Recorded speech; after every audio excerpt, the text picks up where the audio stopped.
Oh, look, I'm a little skew whiff. Here we go. Good evening and welcome to the Society, our weekly Vaesen RPG campaign. My name is Loki and I will be your game master for these dark and thrilling tales. It is with great pleasure that I welcome you to this, the third episode of Chapter 4? Perfect, the third episode of Chapter 4, and I hope that we delight, fright, and intrigue you with mystery and adventure. So without further ado, let's meet our cast. Ta-da! And everyone's name is in the right place.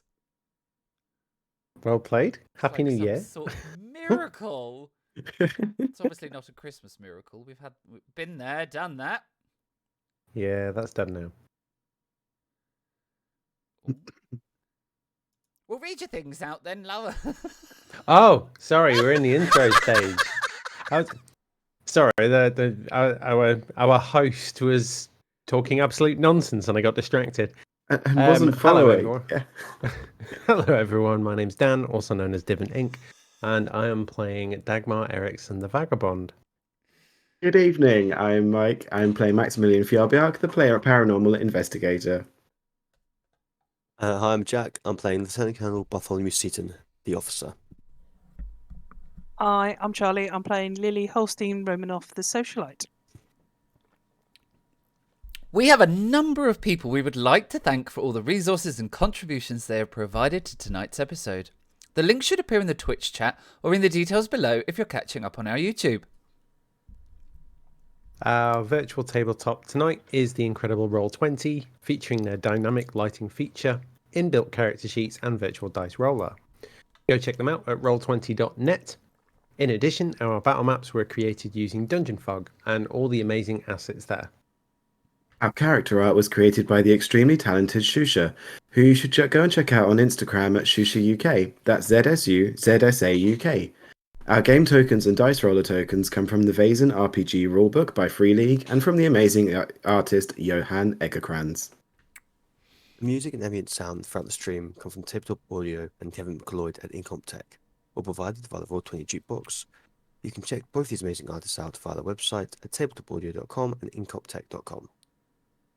Hey! We did it! The first one of the year! Let's smash out that intro video.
Hey! Well, this is... I mean, we've already had all the technical issues, touch wood.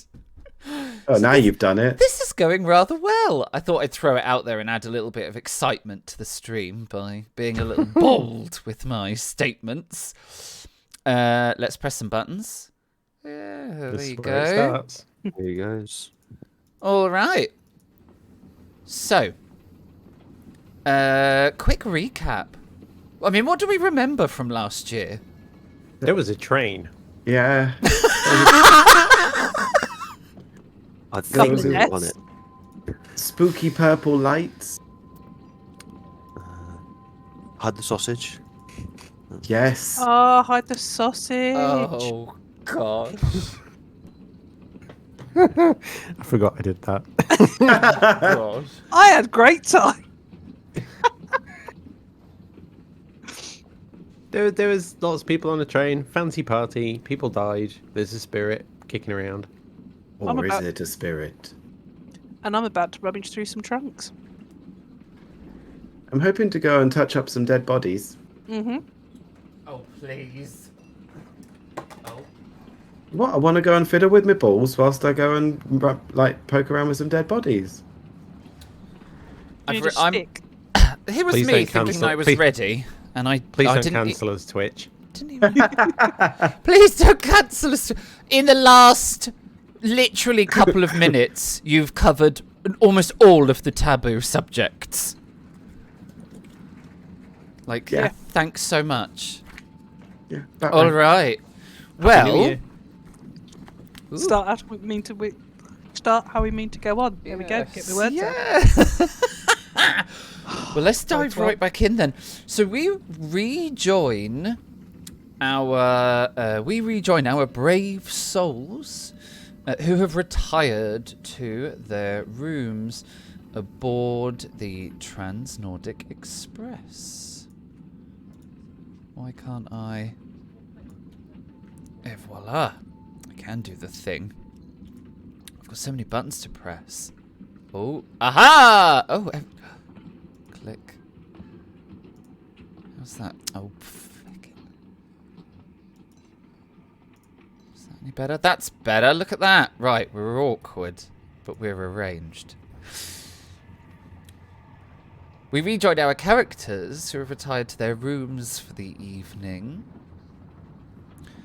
aboard the Trans-Nordic Express, which is still winging its way to the nearest station, where the plan is to stop over and to allow police forces to board the train and to let the professionals really take over the investigation.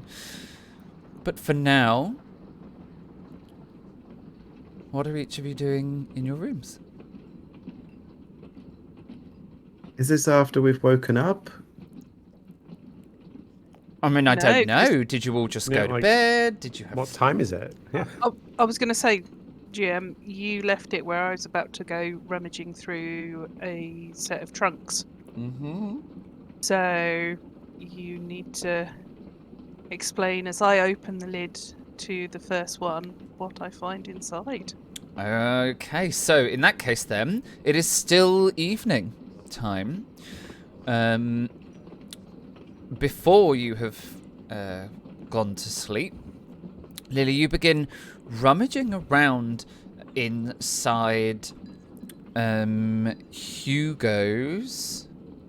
Is it Hugo? It is Hugo. Oh my god, I've Hugo? completely lost my mind.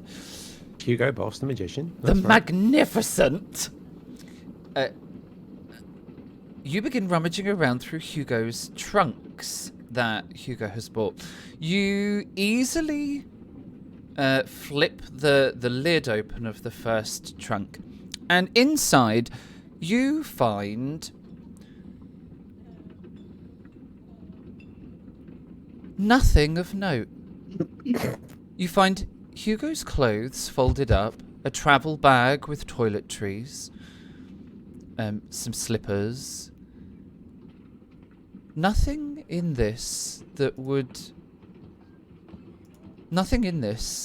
be of any particular, nothing that stands out, nothing that screams intrigue. Almost doesn't make that cliff from last year seem worth it, does it?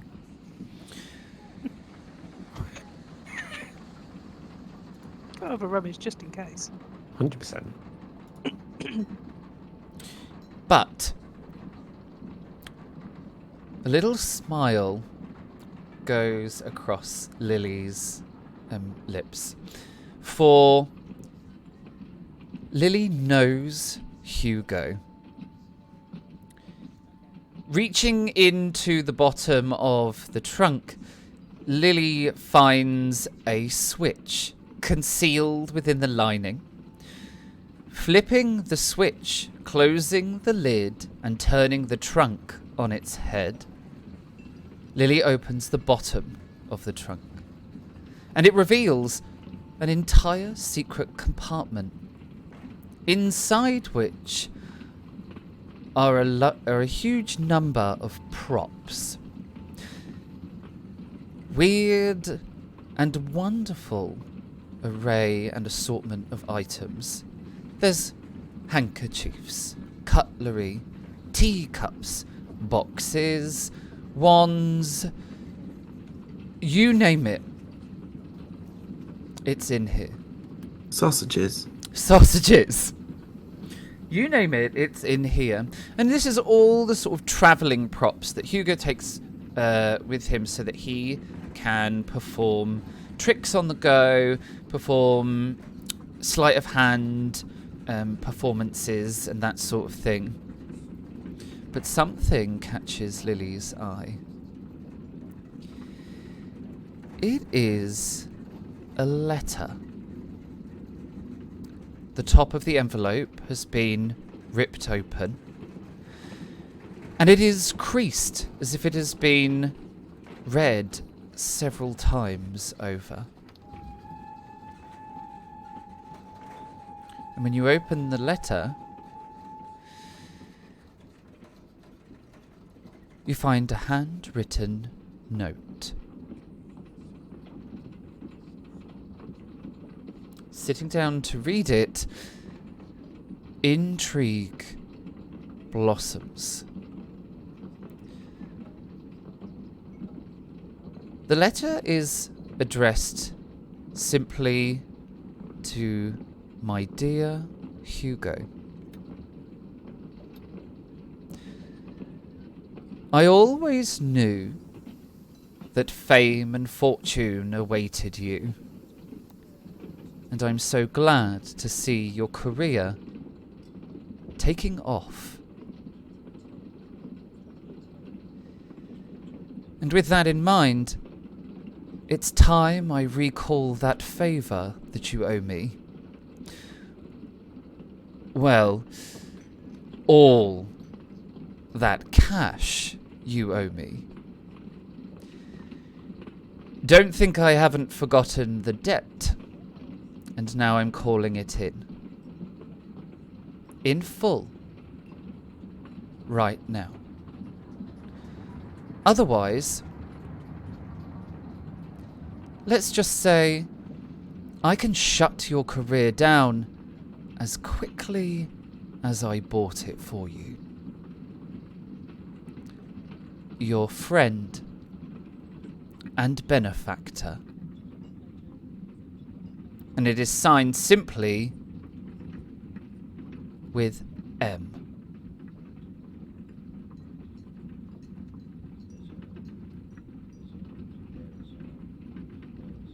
I'm assuming there's no date or No, it's not mark been. or anything. It's not got this formal letter about it. This is more. This is a threat. This is a blackmail letter. That's what this is. Sounds silly. Can I sniff the paper? Is there any like perfume or anything left on the paper?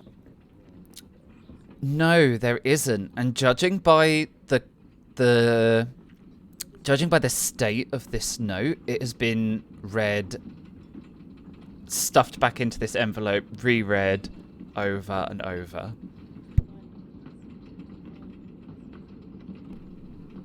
I will replace everything back in the trunk. I will lock it back up again, but I will keep the letter out and put it in my own possessions. Okay. Is there anybody else investigating anything they have about their person before they tuck in for the night? I looked over the letters before we finished last time. Okay. So I'm already in bed. Yeah. Max is just going to go to sleep. I think Dagmar's already flicked through the difficult to decipher book on spirits that they have. Okay. Sleep it is then. The beds are some of the comfiest that you have ever slept upon, even if they are slightly smaller than a standard size, but they are of incredible quality. The carriage has a rhythmic rocking to it from the train that lulls you all quickly into a deep slumber.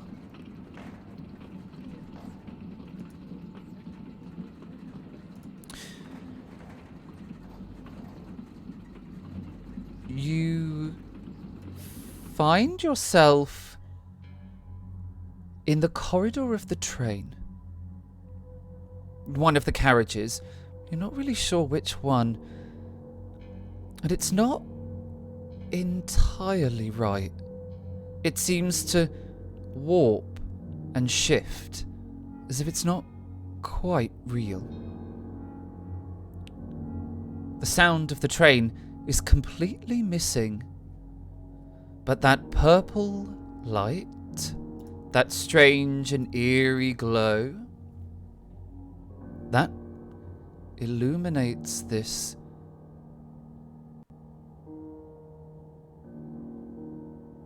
dream. It must be a dream. For it cannot be real. It doesn't make any sense. Particularly when you find yourself walking down the corridor, or less walking and more drifting. Lazily, as if completely submerged in water and caught in a current. You see doors along this corridor.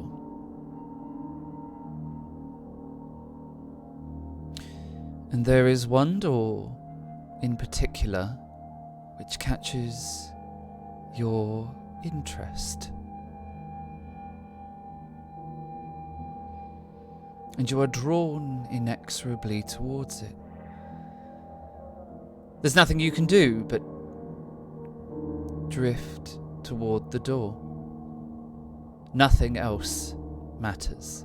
There is nothing else.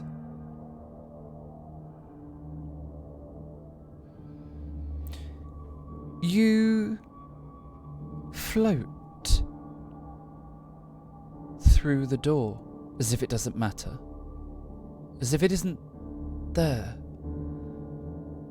But that doesn't surprise you because you're not bound to this mortal world anymore.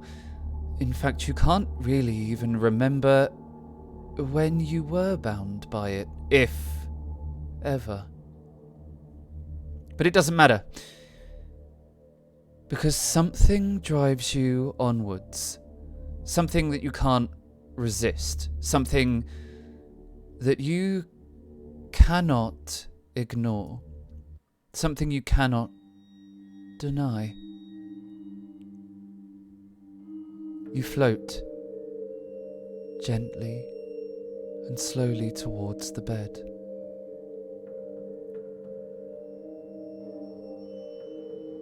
And you gaze down at a sleeping face.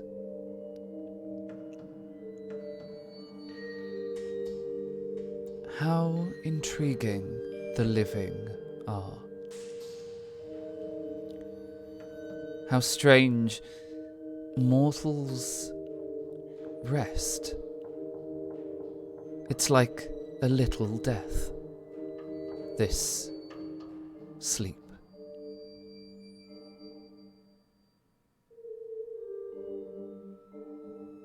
You reach you reach towards the sleeping figure. This old gentleman.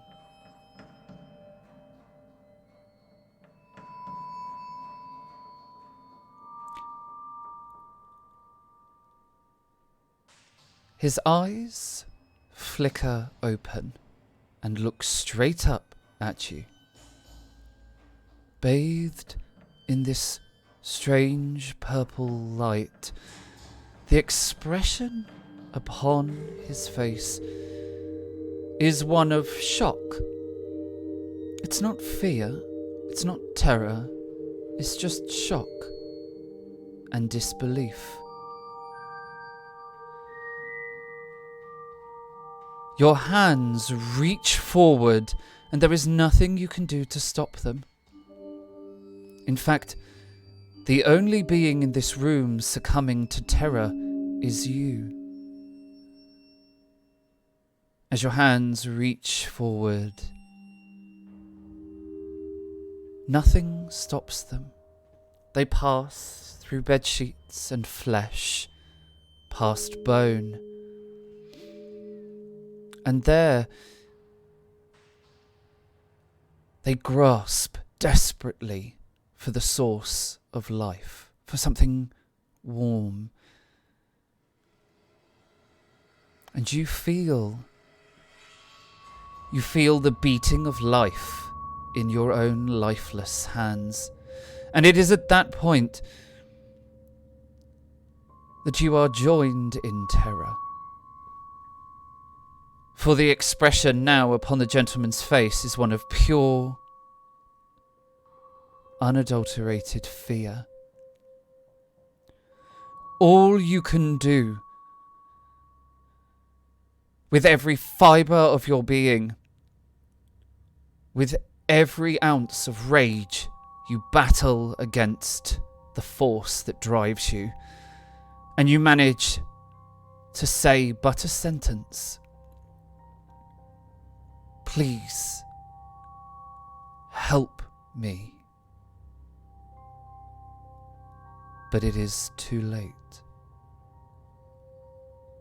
For the life that you grasp beats no more. It is cold and empty and pointless.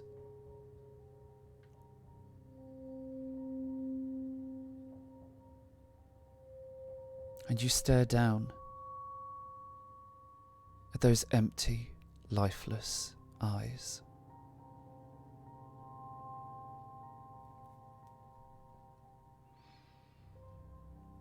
And you feel fear grip you once again.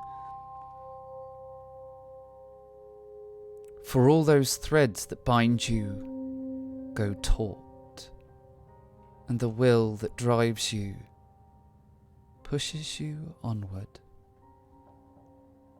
and you drift lazily out of the room, back into the corridor of the train, enraptured by something you cannot resist.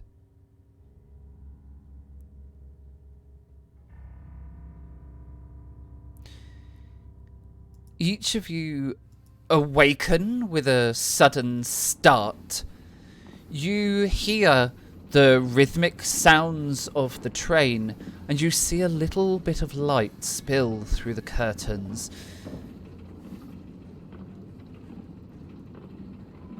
Your breathing is frantic, your heart rate fast.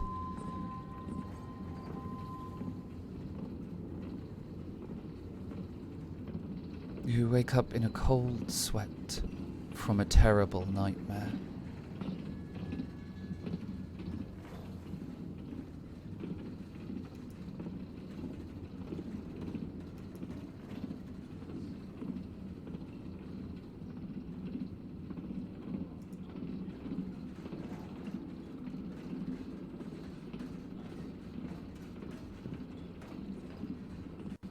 Max is going to get himself dressed.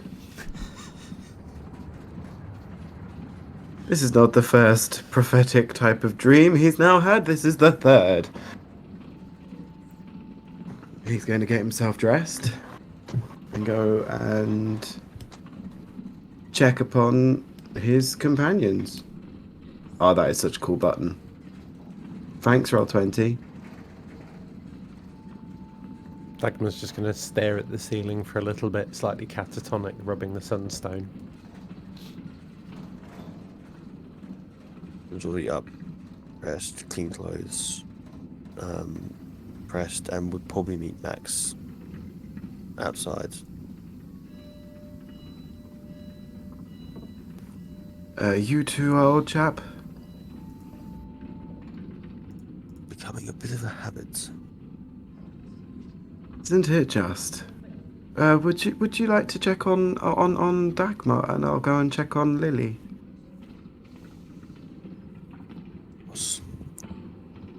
And then trying to remember which rooms they're in.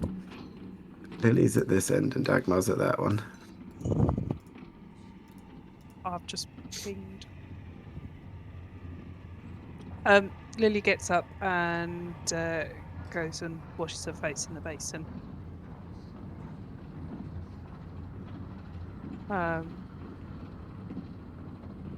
And is just trying to understand what has just happened.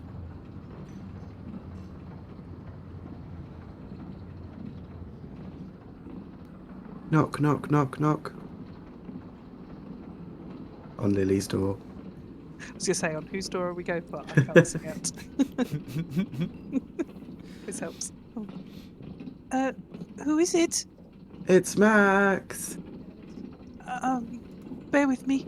And I go and get my dressing gown and open the door. Ah, it's such a cool button, isn't it? Little things, please. Yeah. Good morning. How are you?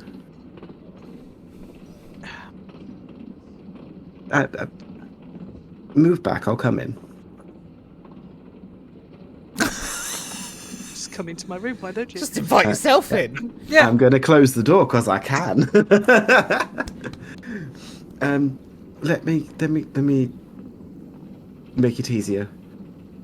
Purple light, old man, gripped his heart, had no choice. Dead man on train potentially. I'm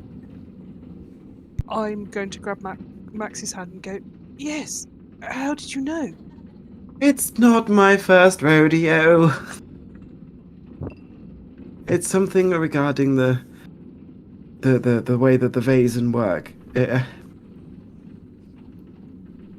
When like-minded people, like the Thursday's children, that we were the way that we were explaining it before to you, when we're together, sometimes we share in what can only be described as visions. I have never experienced anything like that. Are they always so scary? That one was actually a nicer one than usual. Oh.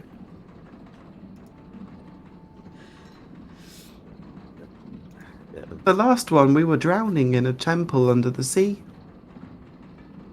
I'm glad I missed that one. That one was interesting. Out of curiosity, Dagmar's not experienced one of these yet, right? Or at least not that I'm aware of. Yeah, no, probably not. Yeah, I don't think you had one in your episode. No. Did you recognise the old man? Not in the slightest. I suggest we go knocking on doors. If you'd like to get yourself dressed and meet us in the hall, that would be great. See you in a mo. And he's just going to open up the door and walk out. And close the door behind him. You're loving this button far too much. I can actually be Max. For everyone for all of our viewers who are wondering where all this excitement is coming from, Roll20 have released a new feature. You can see on the VTT these little door symbols that allow the players to open and close the doors themselves. So I no longer need to do it for them. So this is where all the excitement is coming from. It's amazing. I Um, forget. So will knock on- Dagmar's going to intervene before you even knock on the door, Colonel, because Dagmar's heard the Go for it. footsteps approaching, has heard them stop outside the door. Dagmar's going to, having very swiftly jumped out of their bed and grabbed their walking stick, is going to whip that door open super fast, brandishing the stick behind them, and then immediately realise it's you. With this sort of look of slight fear in their eyes, but like also relief. I would be safe to assume that you had a less than restful sleep with purple lights and the inclination to hold onto someone's soul until you saw that light die from their eyes. You can see as this is being described, Dagmar's stick's going higher and higher back into attack position, saying, how did you know that? It's, Max can explain it a lot better than what I can. It's who we are. We are sensitive to this, and we are linked because of it. Okay. It's... Rest assured, it's not my first, or Max's first either. What does it mean? It means that potentially there's a dead body on this train that no one's discovered yet.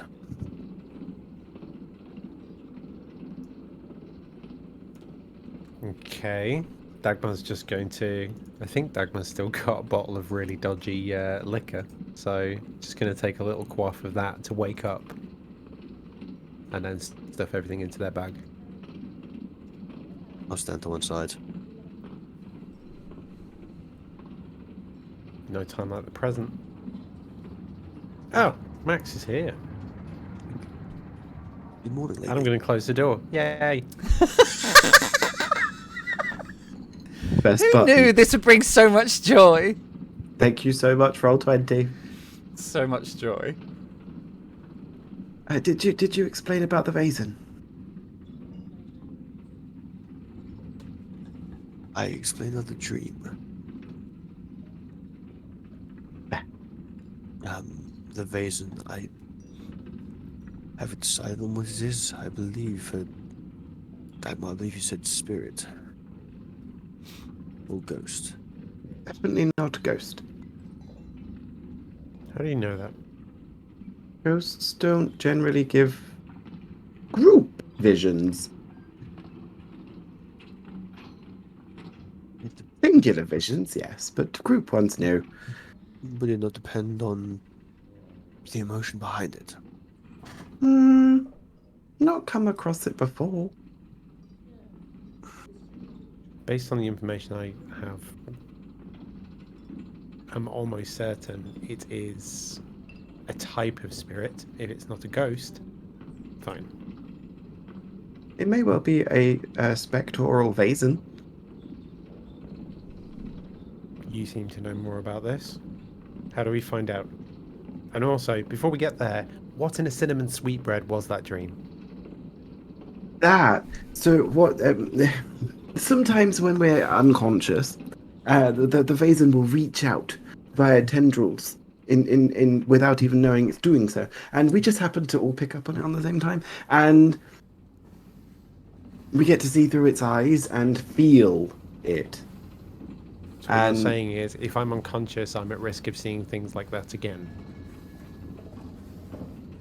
How intoxicated were you last night? Divine intoxicated. More so than usual, less so than usual. About average. That's probably why you weren't intoxicated enough to be able to block it out. Ah. Dagmar's Drink away, like kids. immediately just kind of every muscle relaxing as if they've found the solution to all their problems.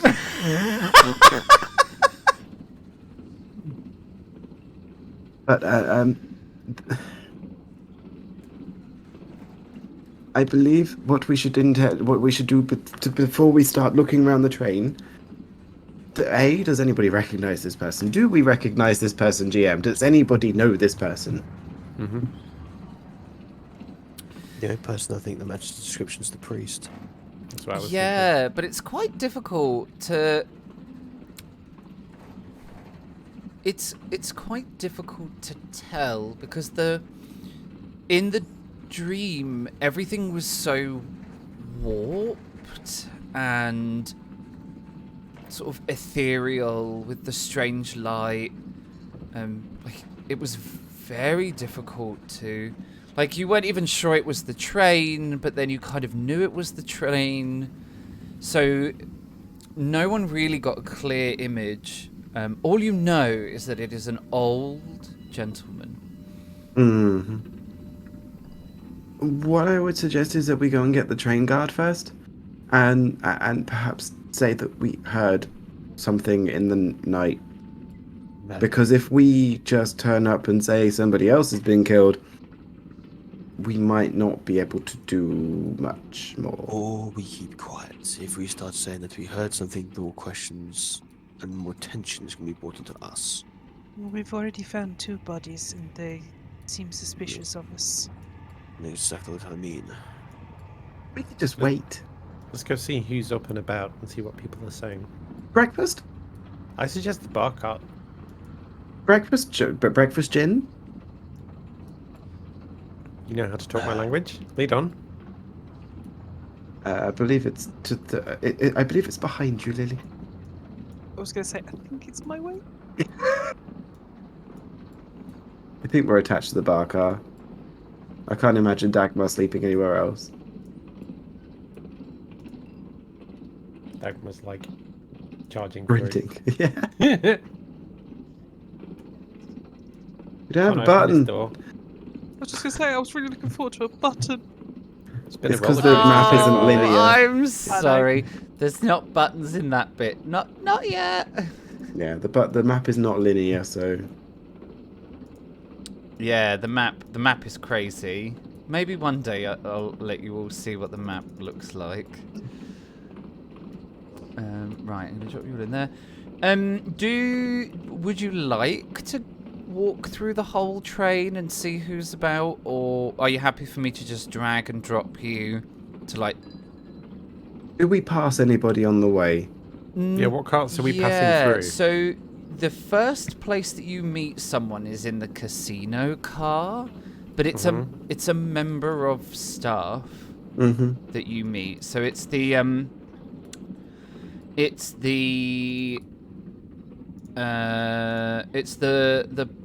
barman that you are used to seeing in there. So The it barman doesn't from the arouse any casino, suspicion. not the barman from the first car. No, it's the barman from the casino. Then when you get to the bar car, that barman is in the bar car. Or is it the same man? With along with Orla. It's the first passenger you've seen. So would you like me to just drag and drop you into Mm-hmm. Yeah. to the bar? Boop. Ping, please. Thanks. Max is going to come and take a seat here.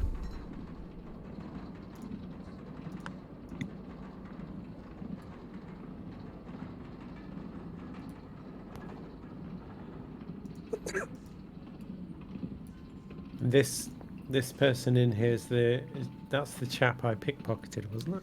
Yes, it is. It is indeed. Time's down, Dagmar. I'll just turn and ask if anyone would like anything because I'm going to go up and get a very stiff drink. Coffee, please. Coffee. Lily? Tea. Tea? Coffee, please. Coffee?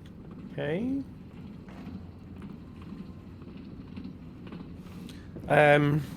Dagmar's going to approach the barman with a smile, and just greet him very pleasantly, as she'd sort of become quite familiar with him the night before. So you know, like, good morning to you. I do trust the evening wasn't too disturbed. Good morning indeed. I slept very well, thank you. I must admit the facilities here are top-notch. Well, that's good to hear. There was no disturbances then in the night. You were able to get the rest you needed before another hard day's work. Yes, indeed. I slept well the whole night through. We are up and we are serving. They're already serving breakfast in the dining car if you wish to have some food. Otherwise, I'm more than happy to do some drinks here for now. I think for the moment, I had a slightly rough night's sleep. I could do with something a little strong to kickstart my day. Can I get 3 coffees, 1 tea, and a triple brandy?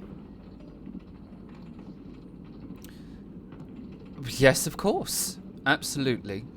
And he turns around and you see that he's got 2... Now on the bar, some space has been made and there are 2 metal urns. And from them he draws 3 cups of coffee. And from the other he draws... he fills a teapot with hot water. And he turns and begins to put it on the tray. So on the tray, you end up with 3 cups of coffee, a teapot, a teacup, and a little bowl of rough sugar cubes, and a triple brandy. Just before Dagmar says, leaves, Dagmar's just going to take this big tray and just say, thank you. This is very needed this morning, and just look over their shoulder at the poor chap on the little sofa, just to go, how's this gentleman this morning? Has he been okay? Yes. I think maybe a little sore head. Fairly understandable. Oh, before you go, I've forgotten the milk. Oh, 1 second. And he gets a little jug and just pops it on the tray, and you see he's given a little jug of milk. Okay, Dagmar's going to take all of these items back.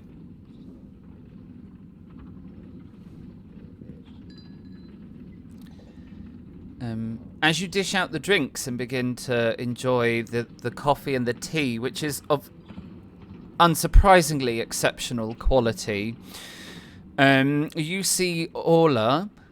He gets up and he quietly talks to the barman, quietly enough that the barman has to lean over to be able to hear. And the barman prepares him a drink, and then he begins to make his way to the other end of the bar car, heading towards the dining car.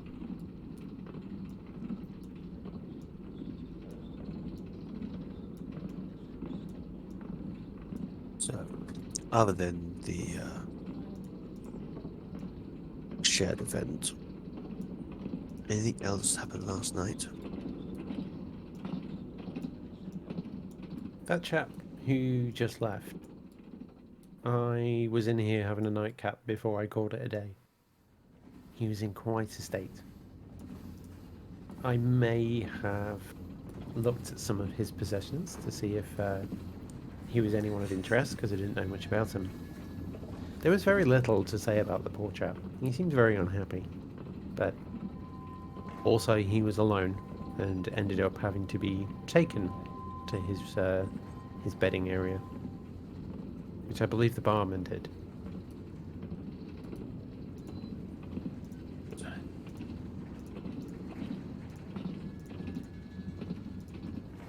When I'll look around, make sure that no one else is here before speaking any further, and the barman's far enough away. Nodding forward, when we were examining Hugo, I managed to find some letters on him. The letters are referring to blackmail towards him.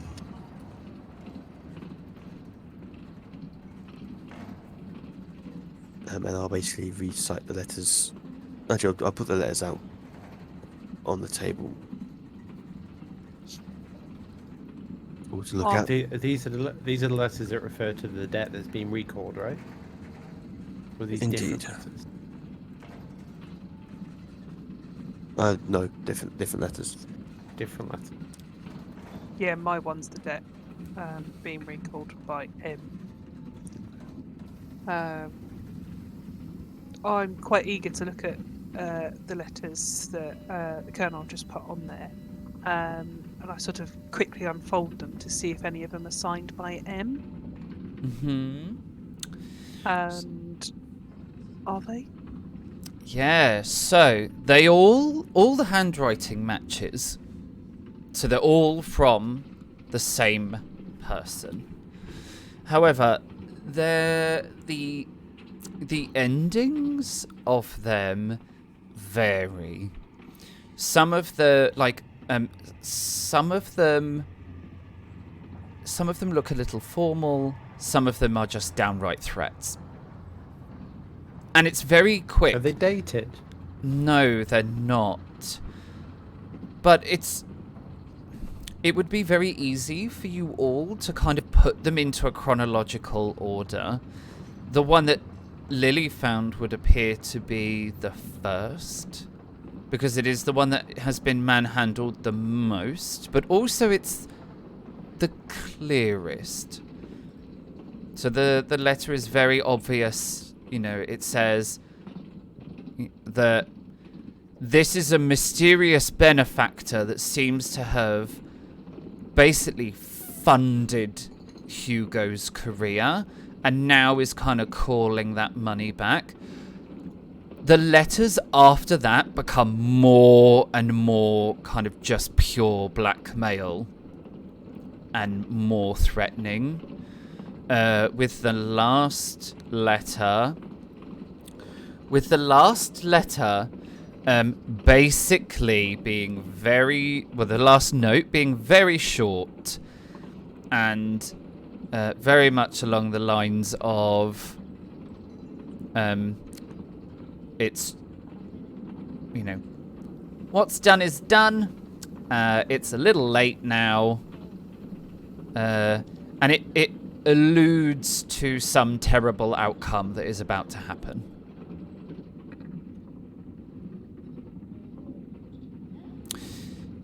The M vanishes around about halfway through.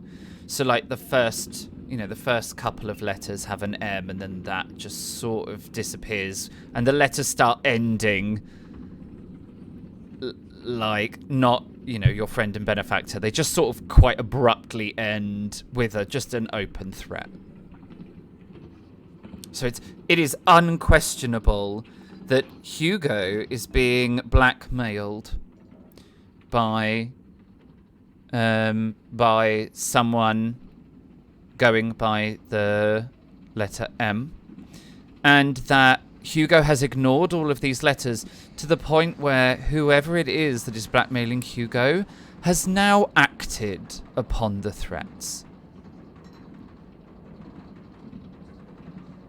Is there any, beyond the words and the verbiage of the threats, is there any kind of other elements to these letters that stand out? Be that some form of picture, stamp, logo, symbol? No. And it gives you, both Lily and Dagmar, you would get the feeling that this person is a pro. Like, the language, the way it's been written, the presentation of it. This is a pro. Whoever this blackmailer is, this is not their first.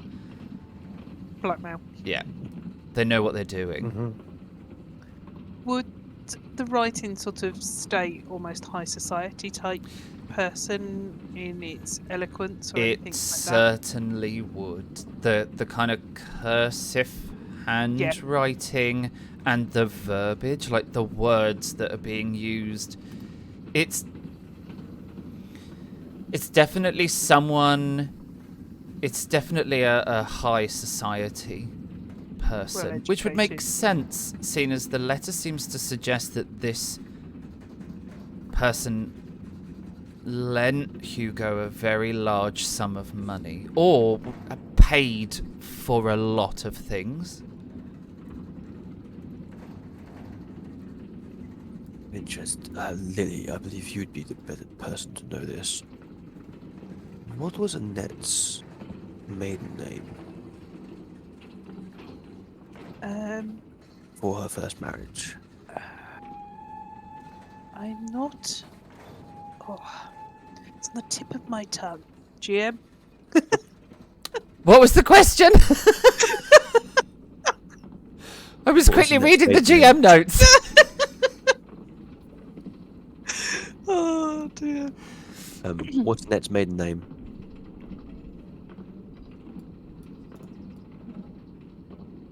Sando.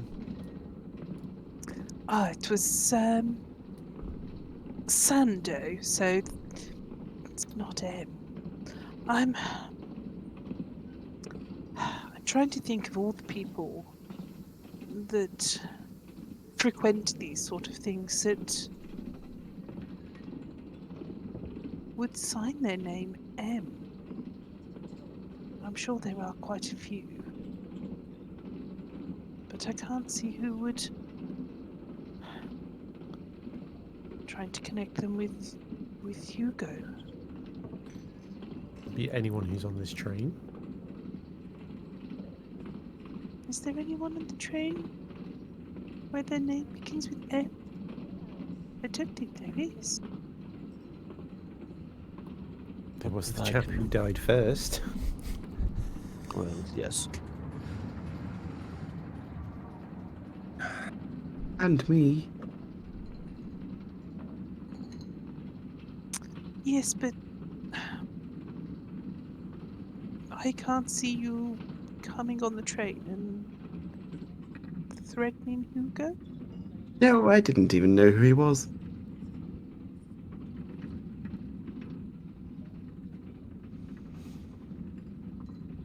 I wonder if there's a way we could get the members of the train to each write something down on a piece of parchment. Oh, Guest list. A quiz. A quiz. It's a nice idea.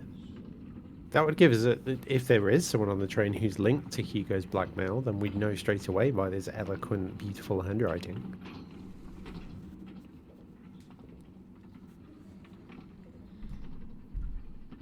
Would certainly distract people from this terrible situation. What if we were to create that kind of distraction to give Max the opportunity to visit the bodies, so to speak? I believe that was something you intended to do today, Max. Yes. No need for distraction. I've already asked for a free pass. Perfect. I'll finish my coffee and head off. Do you wish for company, or would you prefer to be alone? I won't need it. There's nothing they can do to me now. Actually, maybe I should come, as I was the one who gained the Oh, favor. well, obviously, you could stand outside of the chiller.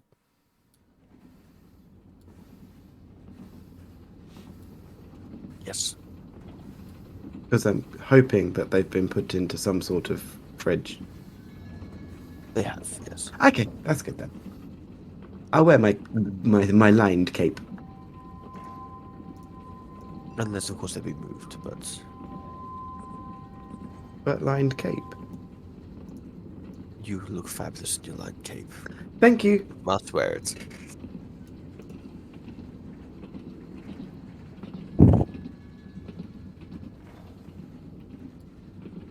I'll go and grab it. I'll be right back. And Max gets up and wanders off. Okay, where are you going? I'm back to my room to get my lined cape. Which one was your room? Second one along. Alright.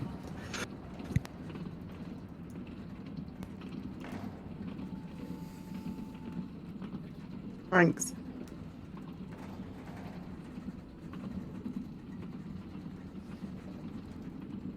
I'm assuming, GM, that even though I run with the social people, I can't think of anybody named M or starting with the letter M that would also know Hugo as well.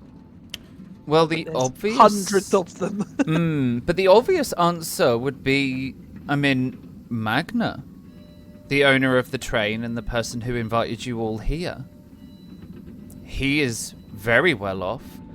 You know that he is a great supporter of the arts, and that he is a bit of a patron. Like, he will, it would not, he's the sort of person that would donate a certain amount of money to a good establishment like a museum or an art gallery in exchange for a plaque. Yeah, but Lily, in her mind, has already disregarded Magna in the regards that why would Hugo come onto the train if he was sending death threats? So instantly she's sort of like, well, it can't be him. And again, Lily's sort of like, he's an old man. Why on earth would he? Or how would he even consider something like that? So she's completely disregarded. So that he's straight off the list, and she's thinking other people that she might know that Maybe are capable of doing it. Maybe the marvelous Hugo has got all of the money stashed somewhere on the train. The other thing that would cross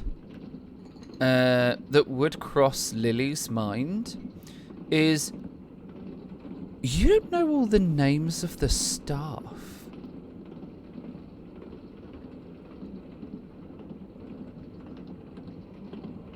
Ooh, is there anyone on the staff that could be M?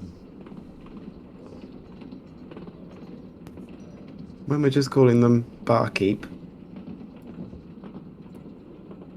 And the reason it would cross Lily's mind is because it wouldn't be the first sort of scandal where someone from the lower echelons of society had attacked someone very wealthy.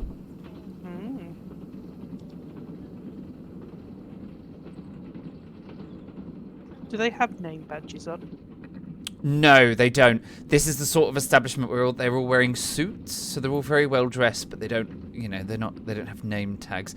They're all wearing, like, if you imagine, they're all wearing like a matching they're all wearing a matching suit that's got the TNE logo embroidered on it.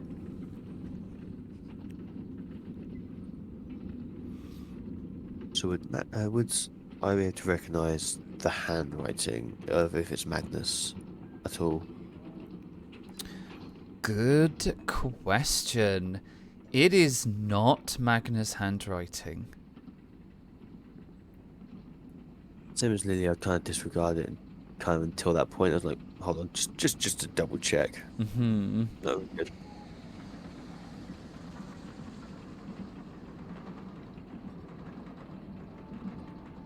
Do we?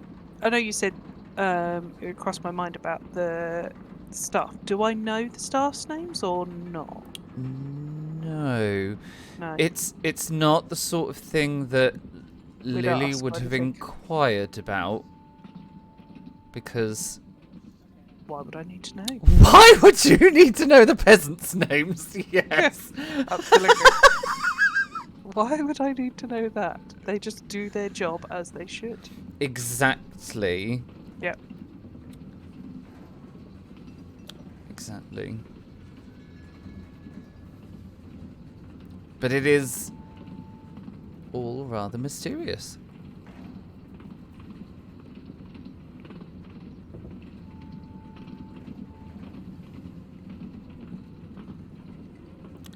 Max, what are you doing? You're going and getting your cloak and heading back? Yep.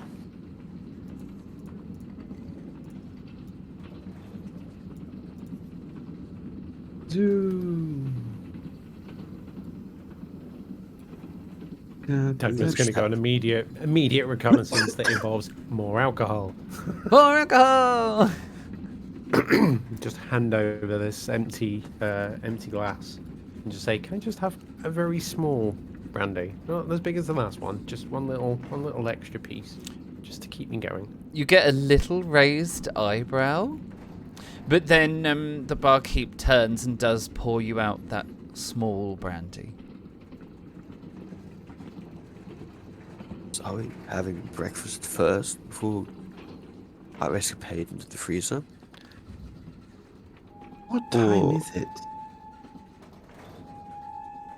Too early to be drinking, though that's not stopping anyone. I heard that.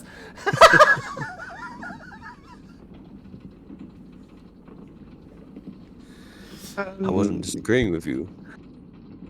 Yes, breakfast. Nobody can start a day off without a breakfast. Best meal of the day. Dagmar's in very much agreement with this concept and turns back to the barman, grateful for the very small extra brandy. Just And I quickly lean asks, out and- has the priest been through here yet? He thinks for a little moment, and then he shakes his head and says, "No, I haven't seen the priest this morning." Have many people come through for breakfast? Yes, all the guests are in the dining car. Well, then we must hurry. We do not want to miss out on breakfast. Indeed.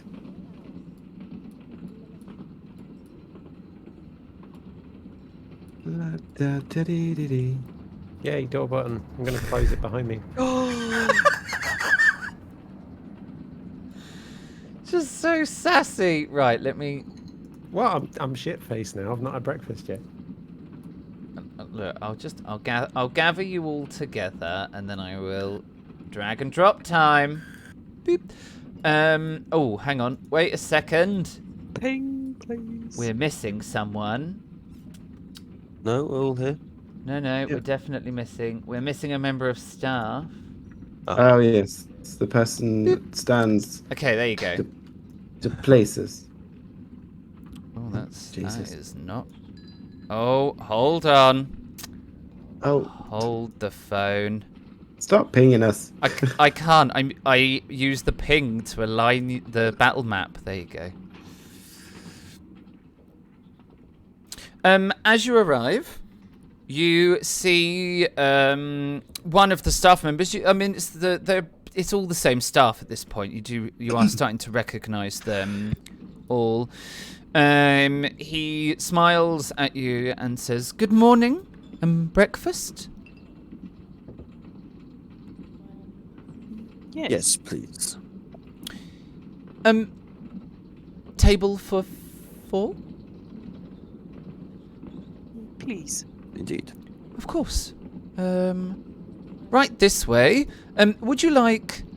Well, really, you can pick any table that you like. This way. Would you like to sit closer to the entrance, or a little closer to the kitchen end? To the kitchen end, if possible, please. Yes, of course. Follow me. Right this way. And I'll he just quickly Jim, check is his it- ledger. Yeah. yeah, I mean he's walking. He's got menus under his arms, and he's walking along. So far on his ledger, he has got that Caroline and Thomas Doctor and Dr. Varland have come in for breakfast, along with Annette and Ola. The priest is written in the book, but hasn't yet attended breakfast. The waiter motions to the table for you to take a seat. What about the handwriting? Does it look like the letters? After you. No, it doesn't. It's It's definitely not cursive. This is someone has basically scribbled into this ledger. My sort of handwriting then. Just process of elimination. The waiter hands out these little menus. They're quite petite on very good cardstock. It's got a kind of, it's not white, it's that sort of cream cardstock. At the top of each page is the TNE, the Trans-Nordic Express logo embossed into the paperwork. And there's a little breakfast menu. Now, the breakfast menu is small, but it is like very elegant. It's that sort of, you know when you get one of those breakfast menus where it's literally just breakfast food, but some pretentious person has written it. So it's things like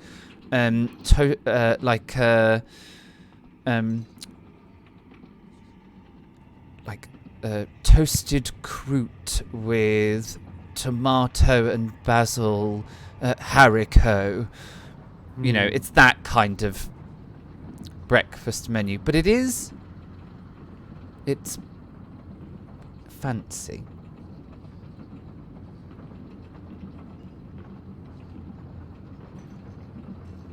Do take a seat, and he's, motioning you in, Colonel. I'm just looking at Dagmar. They're coming down. Such a gentleman. I'm just going to very quickly say hello to this gentleman here. He does the thing where he kind of looks up and smiles, and you just see hangover written in giant letters over this poor man's expression.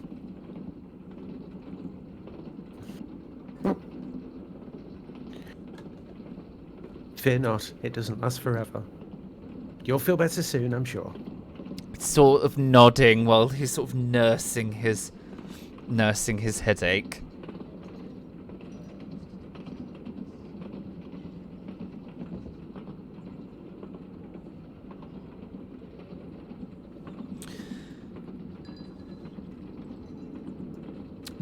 Once you're all seated, the waiter walks back up the train, and you can see the Varlands kind of get the waiter's attention, and he goes, serving the tables. There is a waitress in here as well who is running breakfast out to people, and teas and coffees.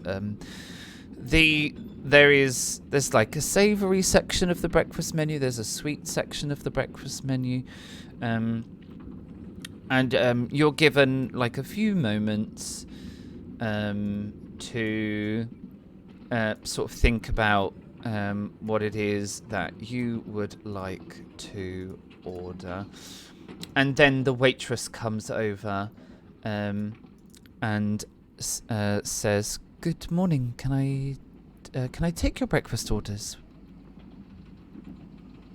What were all the options, GM? I didn't really tell you the options. I just told you it was fancy breakfast.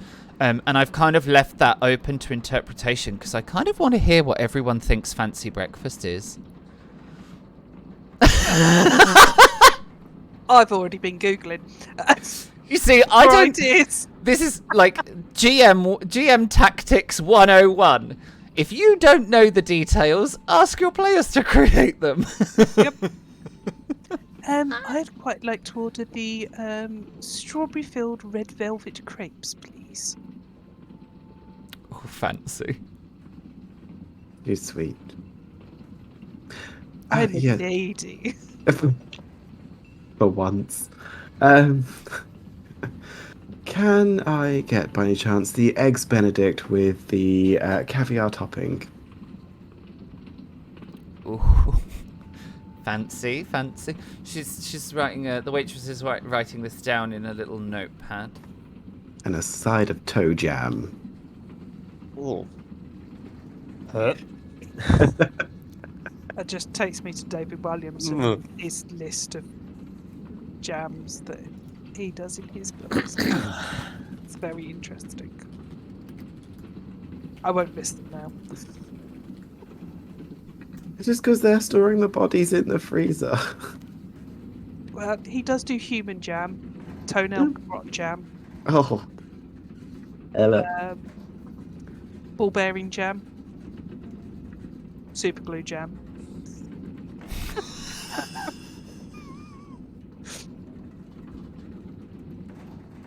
Kids enjoy it.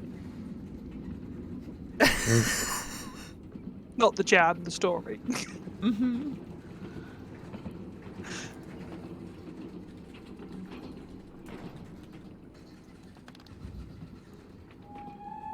I'll have whatever take there is on a smorgasbord, please. But can I get a side of blood sausage and bacon burnt brown? The waitress nods and writes it down. Would you like any seafood on your smorgasbord? No. Thank you. And for you, sir? And she looks right at you, Colonel. The Colonel's now feeling very overwhelmed. I recommend, Colonel, the honeymoon eggs. It is delicious take on eggs Benedict. Or you could do something like the French toast. I've seen a couple of people have that before, and that always looks really tasty. Yeah, I would like to try that then, please.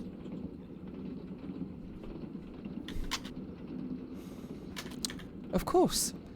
And she grabs your order and heads out of the train. She gets off the train. Well, she's headed into the kitchen, which is the next carriage along. Is there anything that you would like to do or discuss over breakfast? Otherwise, we will do a fabulous breakfast montage. Nothing from Max. All right, breakfast montage it is. An array of delightful and exceptionally well presented dishes is provided, along with endless cups of coffee and tea as asked for. And there is a little bit of a frown from the waitress when Dagmar orders a little bit more breakfast booze. But it is all served... and, you know, the service is exceptional. Like, the waiting staff know exactly what they're doing. As breakfast concludes, the Colonel and Dagmar would notice... Oh, the Colonel and Dagmar would notice it first. As the door opens and the train guard... walks calmly into the restaurant, surveys the car, makes a beeline for Dr. Varland. Leans over and speaks very quietly to Dr. Varland, who dabs his mouth with his handkerchief and sort of pops it on the table and says to Dr. Varland, "I'll be right back, dear." And the two of them make their way out of the restaurant car.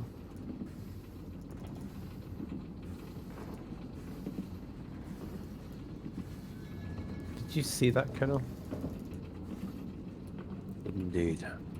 I would assume our suspicions are correct. It would appear so, right? Maybe myself and Lily should go see if we can find out what's going on after breakfast while you and Max go and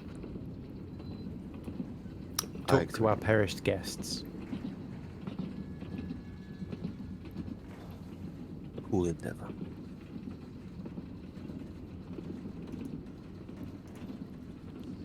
Okay. Let's do this. Split. I love a good split the party moment. Yep. So who is going to the kitchen car? That would be myself and the Colonel. Yourself and the Colonel. Okay, if you two would like to make your way to the left-hand side of the car. That way. And those who are going to investigate what is going on with the guard and the doctor, go to that side of the coach. Lovely, thank you. Thank you. And then I can just drag and drop you. Okay, drag and drop to the kitchen. As Max and the Colonel, as you make your way into the kitchen car, you are confronted by the waitress, who almost bumps into you, carrying some plates. She sort of almost bumps into you, but she stops, and she says, is there oh, I'm ever so sorry. Is there anything you need? I mean, but please do return to your table. I will be there in just a second. My lady is fine. Trust me. We have permission from the guard and Dr. Varnon to be able to have a look over the bodies. Oh. We are merely just making our way through. Oh, yes, of course. And she moves out of your way. Now, the kitchen. There are 4 members of staff in total in here. One of them is the waitress. There is a young lad who seemingly is doing the washing up. And there is an older lady and a younger lady who are what looks like clearing up from their military expedition that was breakfast. They're like wiping down the sides and just running things over to the lad who's doing the washing up. The top door on the opposite side of the kitchen, there are 2 doors. It's the one on the top that is the cold room. Oh, hurry Max along. Has everyone kind of stopped to watch us coming through? I mean, there is definitely some intrigue as to, what you are doing here. As I'm just wondering, as you were. Ooh. Some new side to the Colonel. I know, right? Ooh, firm. Colonel, lovely. If you could wait outside, that would be grand. Knock twice if you need me. I knock 3 times. No, it's not me alone. I'm going to come in and close the door. Okay.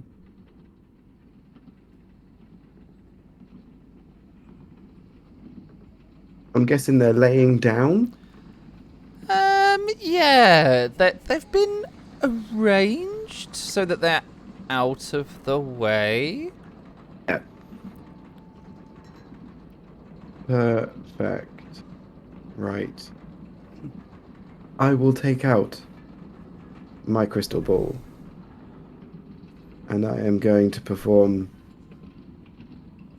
my mediumship. Seance, effectively. Okay. You have a special skill, don't you? Medium. Give me a sec. Yeah. Right. I'll read it to you so everybody can know then. Medium. You can use observation to perform seances where you predict people's futures and contact the dead. Extra successes provide more information, prolong the contact, or cause spirits to materialize. On failure, you are given inaccurate information, attacked, or suffer a condition. Oof. Oof. Does it have a skill with it? Observation. Then can I get an observation roll? The first of 2. First of the night.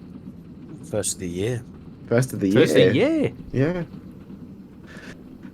Because I'm going to do one for each, not at the same time. Mm-hmm. So I'm going to go for Hugo first. Okay. Okay, I got a lovely. 6. And then fling us the one for Magna. Hang Oh, on, I we've got a a help. Oh, reading and of you help. got a help, so you can do your Magna one, and you get a +1 modifier. Thank you very much, Grumpy Battersby. Yeah. Ooh. Okay. You settle yourself down, drawing out your crystal ball, and you begin your familiar routine of stilling your mind and trying to find that gentle thread-like barrier between this world and the next. While the Colonel stands outside, defending you from the kitchen staff. We are going to race over to another carriage where Dagmar and Lily have made their way through the train to try and find the whereabouts of the guard and the doctor, and you find the guard standing outside a room in one of the sleeper cars.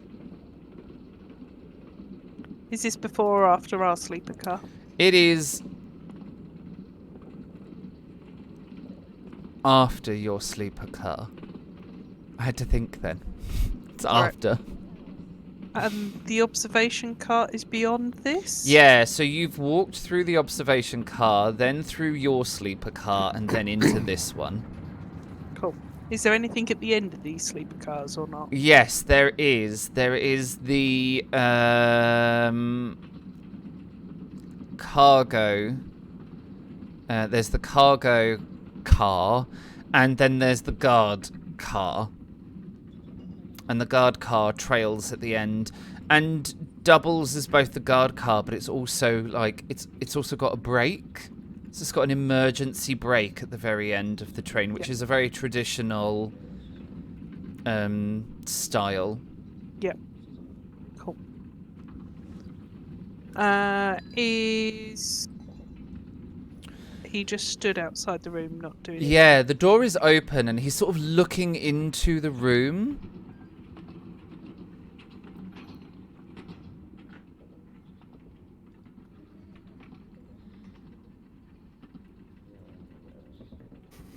Dagmar's not holding back. Like, Dagmar's had brandy and breakfast.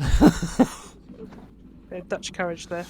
There's just courage everywhere, oozing with confidence. As Gonna you- straight up go, good morning, Mr. Magnus. How are you? He turns, and you see he's got a rather serious look on his face, and he says, I'm very sorry. I'm gonna have to ask you just to keep your distance. And there has been an incident in the night, and the doctor is just investigating the scene.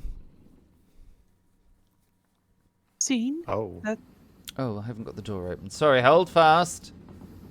Open. Yes, a scene. That sounds like another death. I can definitely confirm there has been an incident.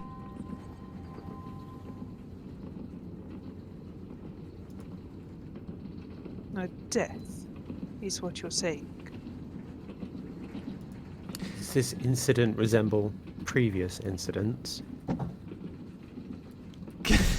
Can you give me either an inspiration check or a manipulation check? You may discuss between yourselves as to who is going to do the... You only need one roll, and it's either manipulation or inspiration. Depending on, like, how you're trying to handle this scene. Whether you're trying to basically, you know, are you trying to like pressure him into telling you, or are you sort of trying to politely inquire him to tell you?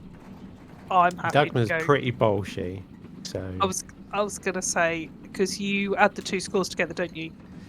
Yes, it Yeah. would be inspiration and empathy, or it would be inspiration manipulation. Okay, so if I did manipulation, I would roll 9 dice. we have a winner. So And I'm why quite. is that? See, we don't know anything about you yet.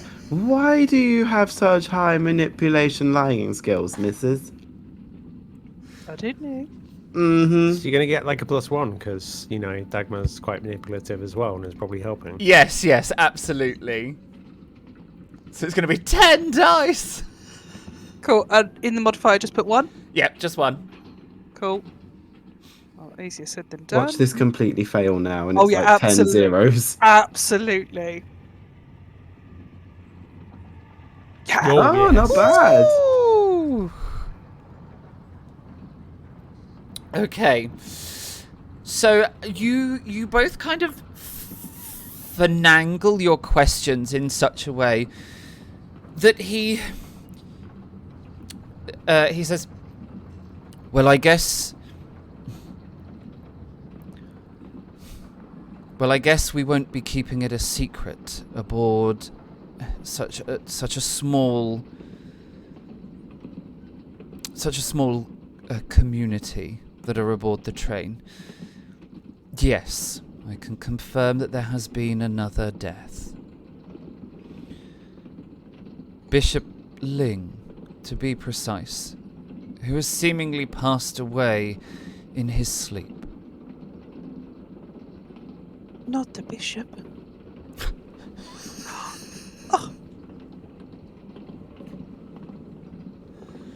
Please, there is no need for alarm. The doctor is in there at the moment, investigating the scene. But for all intents and purposes, it would appear that the bishop has passed away in his sleep. Do you believe that? It's a bit of a coincidence, isn't it? Well, until the doctor has finished the investigations, we won't know for certain.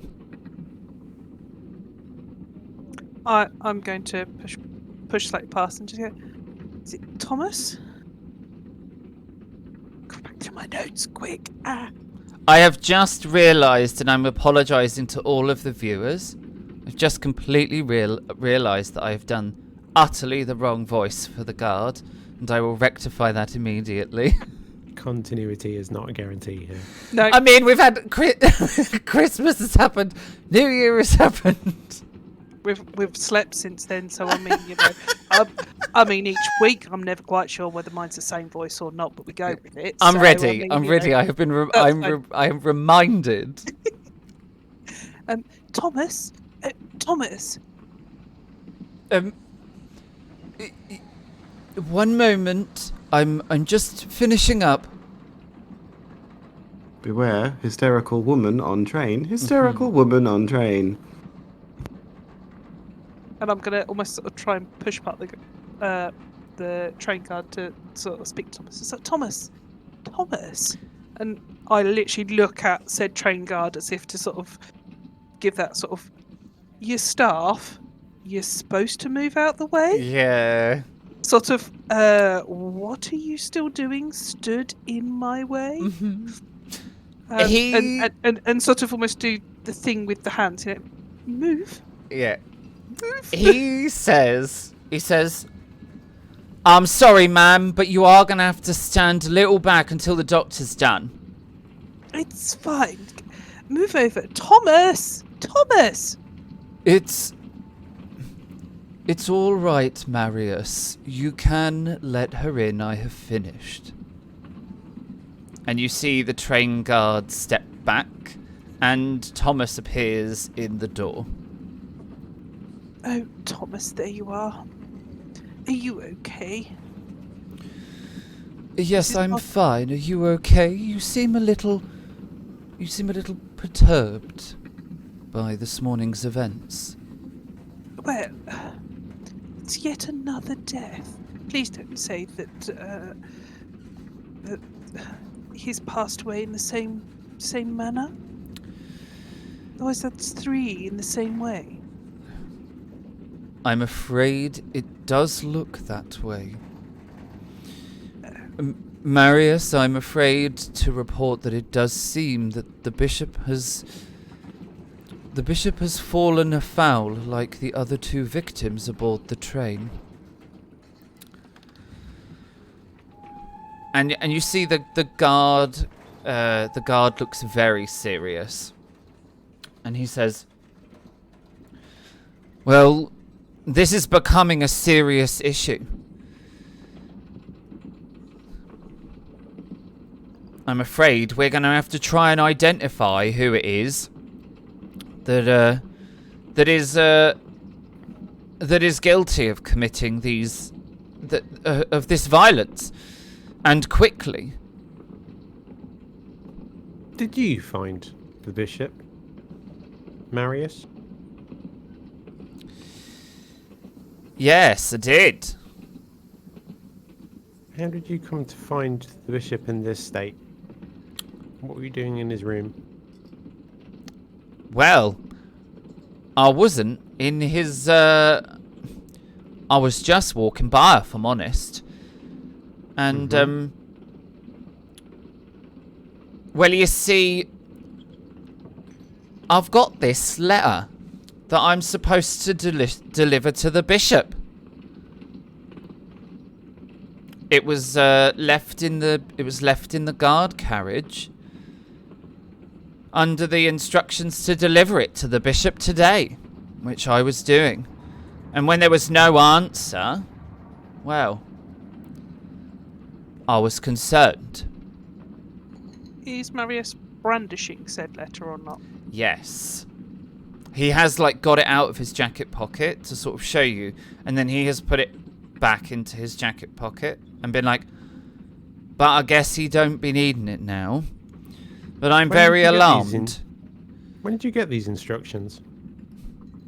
Well, they're written upon the letter. Which you received this morning?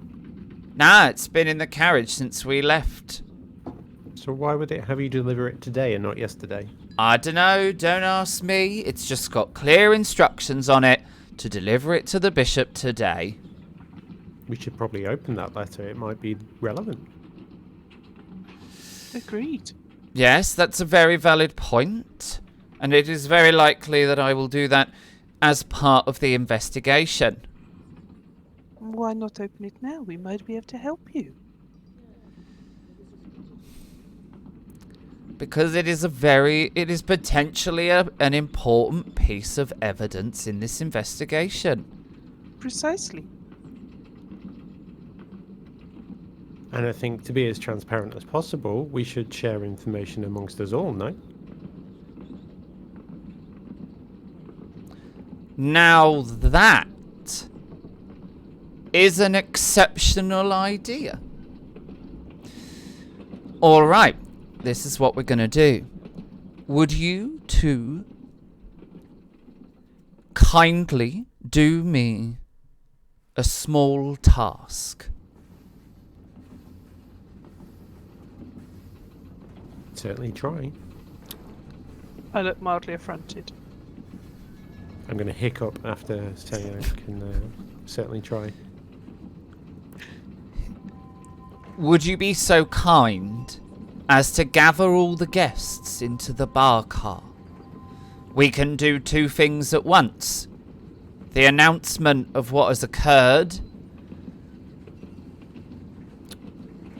and then we can discuss what our next steps are going to be.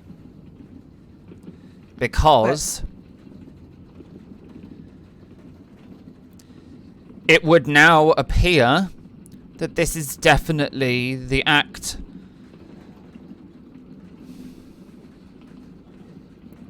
of either a serial killer or multiple crimes have been committed.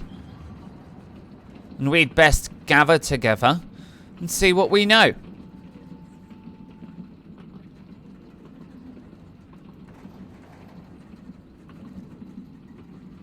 Well, I can ask one of the staff to organise everybody as I go to the bar carriage.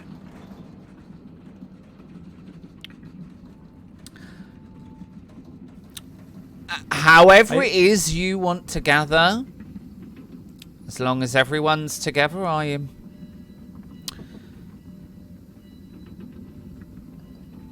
That is the best I can do, so yes. And it would be much appreciated.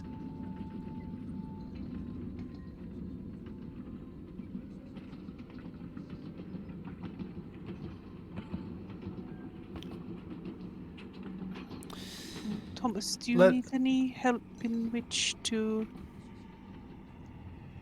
move this unfortunate person? And I look to Dagmar as instantly as a helping hand.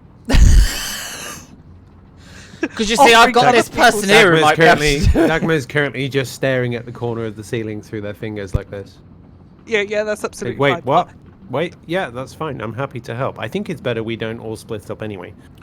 Let's keep everyone together so that we can keep this. Well, I do think it's best if we were to gather everyone together in the bar car first. Marius, Well, would you be able to lock the room? Once we've had the conversation in the bar, we can gather appropriate assistance to move the body. Yep, I sure can. And you see, Thomas sort of moves out of the corridor, sort of gently ushering sort of Lily back a little bit. And he smiles at you.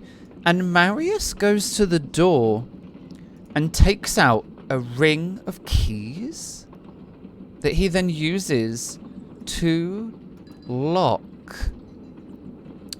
the bishop's door. And it dawns on you then that the guard must have keys to all the rooms.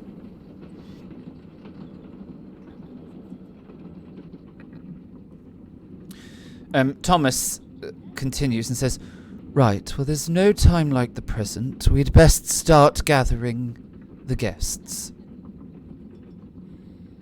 Yes. Let us make our way. Alright. We are going to cut to the chiller room. I'm going to grab all of you peeps and good dunk you here. Just going to leave you there. We'll rejoin you in but a moment. Max, you begin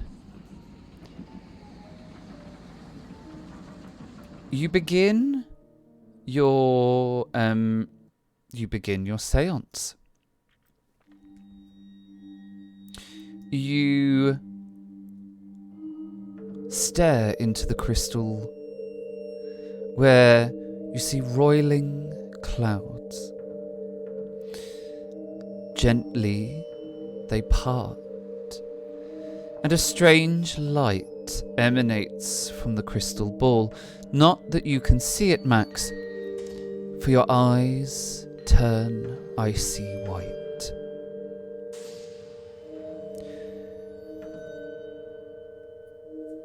You call out into the darkness.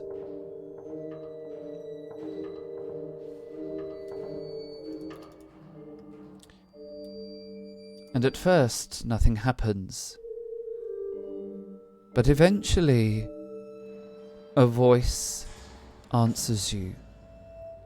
And you recognize it as the voice of the magnificent Hugo Bjornsson. He sounds really far away. It's almost as if you were talking to each other through a pipe. And you know, Max, that there is only a short amount of time that you are able to kind of maintain this state.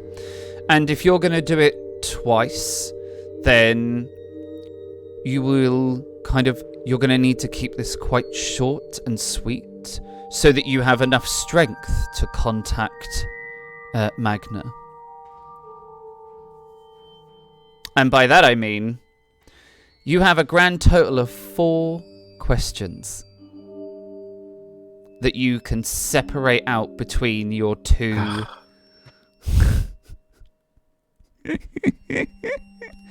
I know, I'm wicked. But I got an extra success. He got 2 extra successes. All right, then I give you 5. Oh, no, he got 1 extra. I give you 5 questions. You get 1 extra question for your extra success. Okay, first question. Why were you killed?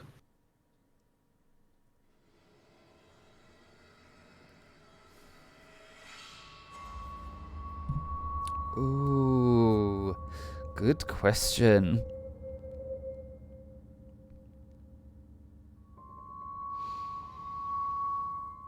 M warned me there'd be a price to pay, and it seems that I have paid that price.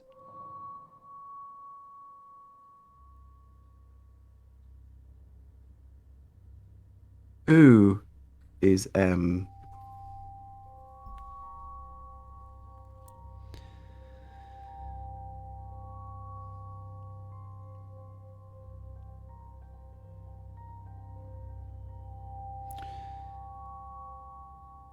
M is my friend, or at least was, and is my benefactor.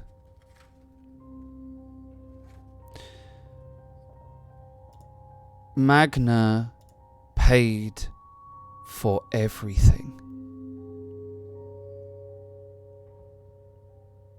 Magna. Need for everything. And he always said his investment would need to make a profit.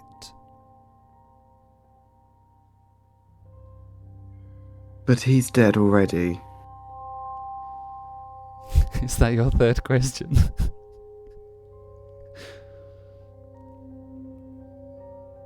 It's not a question. No, it's a statement. It's a statement.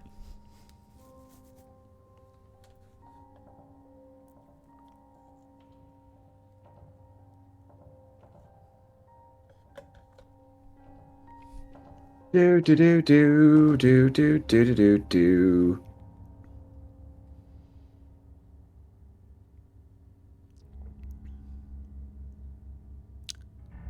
Which Magna are you on about?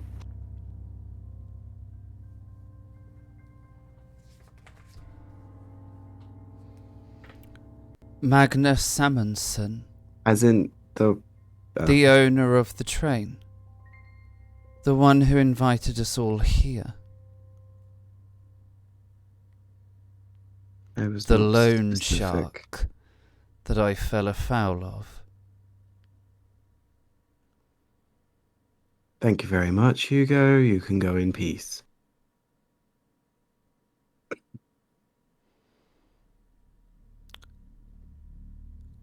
The silence fills the darkened void once again as you feel the presence of Hugo fade away.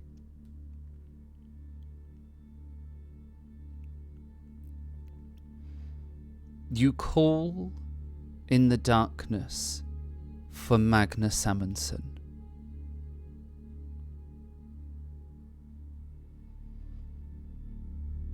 And there is a pause.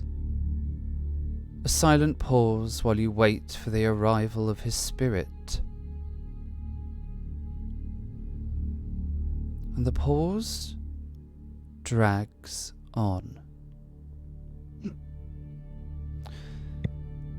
The pause becomes an endless silence.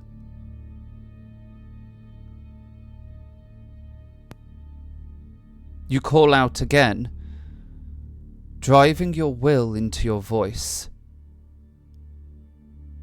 And still,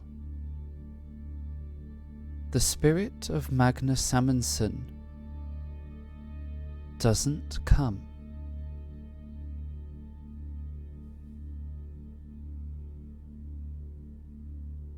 With that happening, because this never happens, I'm going to grab hold of the hand of the body. Mm-hmm. I want to check it's real and not just like a wax dummy. Mm-hmm. It is real. It is real. And it And is I want cold. good. I'm hoping that it would be. Nothing worse than a warm corpse. And Especially I want if it's in the fridge. exactly. It shows the fridge ain't working and we're eating the food. I want to ground myself to this body and call out to the spirit of this body. Mm-hmm. Not Magna specifically, no name specifically, just this body's spirit. Yeah. You call out into the void.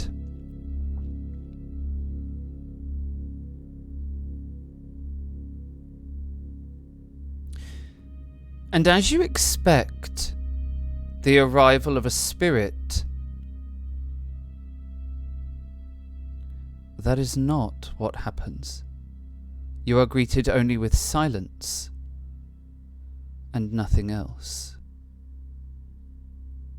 You relinquish your concentration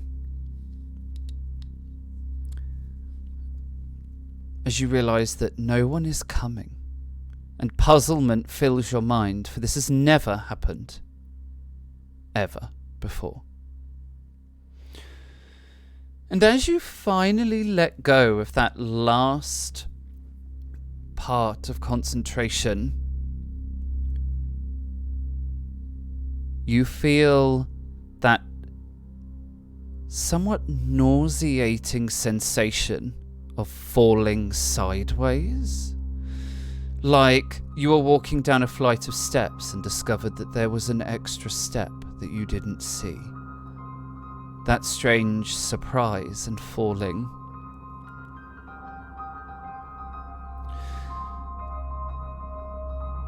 Black and white images flash into your mind, as if you were watching a scene unfold, but only by the flashes of lightning in a storm. These still images jagger together to create a jarring vision, almost as if someone was showing a movie picture where almost all the images were missing, and the cameraman turned the camera wheel at irregular rhythms and tempos. You see a corridor. It's a corridor on a train. You see a door open. You see a flash of silver in a pocket. There's a strange smell that assaults your nose. It's like incense, maybe, or perfume. It's complicating. It's deep. It's very strange. Your memory flickers to the observation car, where you know you've smelt this before. Another image. This time of another train corridor, but very different. Not opulent, but simple, practical. The sliding open of a door. A flash of silver. That strange smell. You see the image of a child, viewed from afar, as if in a garden. Someone standing, looking at the child, but keeping a distance. You see another image, this time of a bedroom. There are 2 pairs of ladies' shoes and 2 piles of clothes. One clearly an opulent dress, the other a power suit. Both discarded on the floor. You see another image, a confession booth.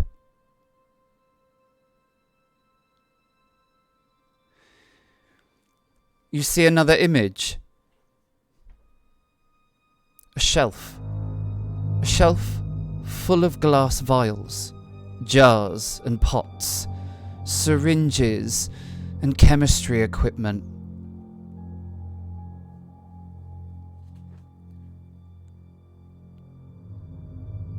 You see another image,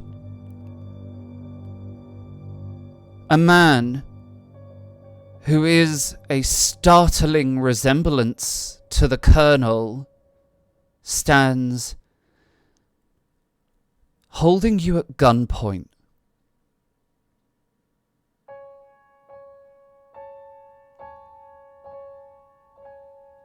And then you are awoken, as if from a dream, but not. A daydream.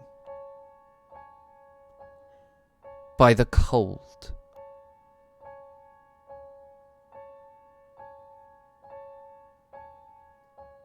And you find yourself still holding the hand of Magna's body. Is it really Magna?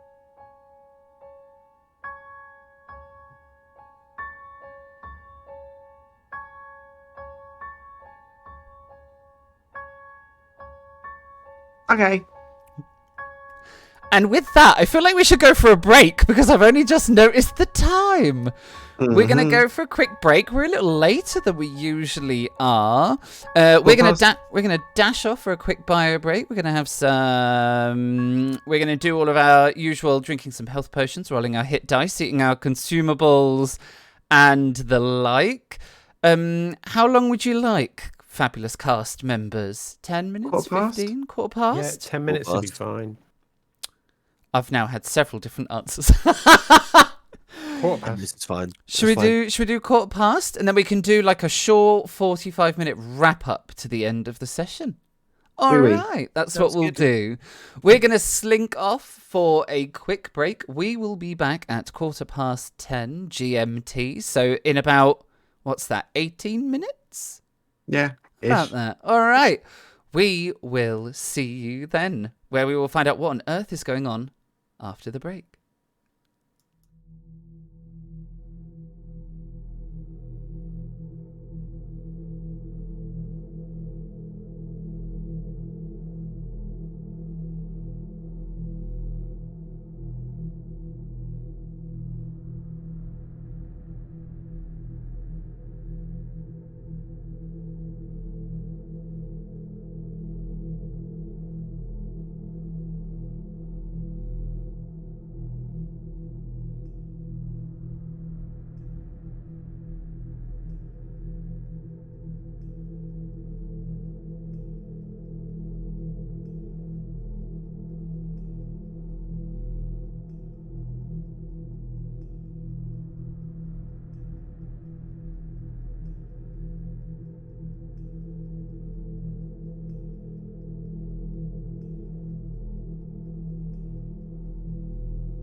And we are back from our break. We have had snacks and drinks and consumables, rolled hit dice, all the things. And we're ready to pick up where we left off. So let's just like dive straight in. Why not?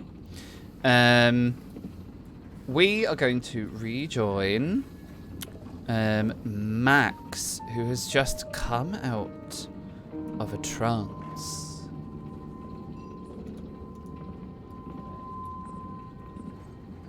So Max will stand up,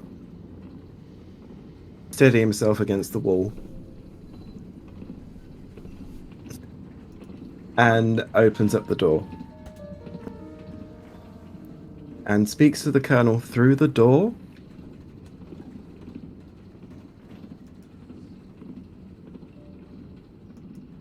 I need a drink. Wrong? Ideally. I'm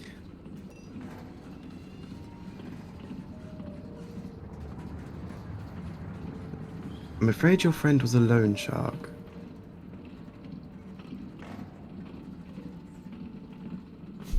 I don't think that surprises. No shocks there for the Colonel.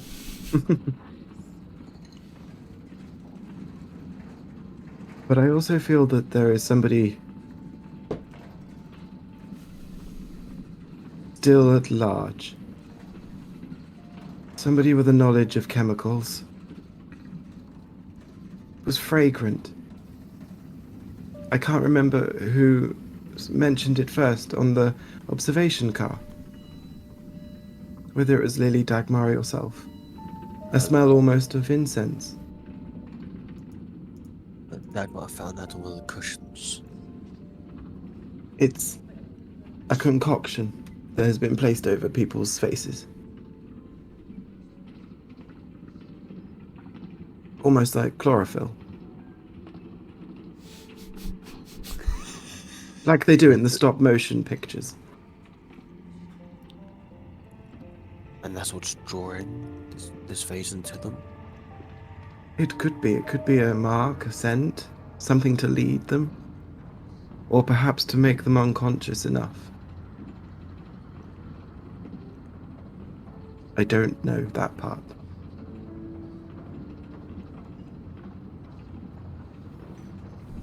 There's only one person on this chain with the alchemical knowledge of that.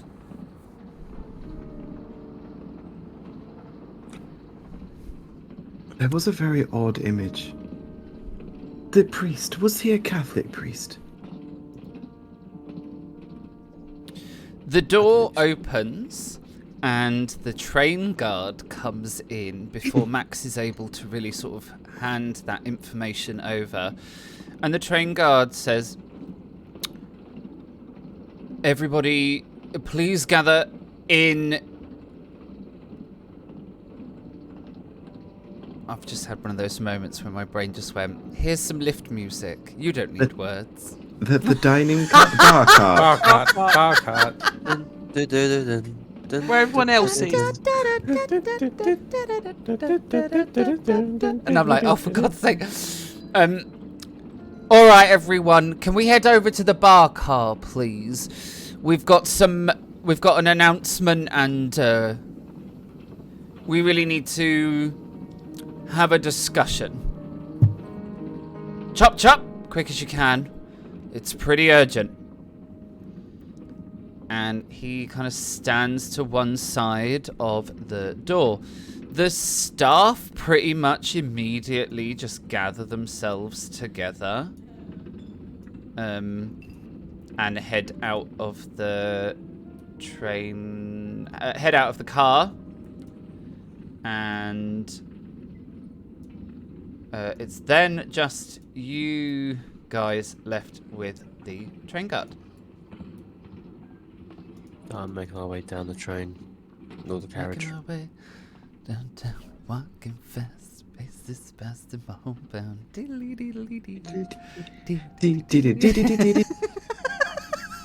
There's that lift music again. miss you.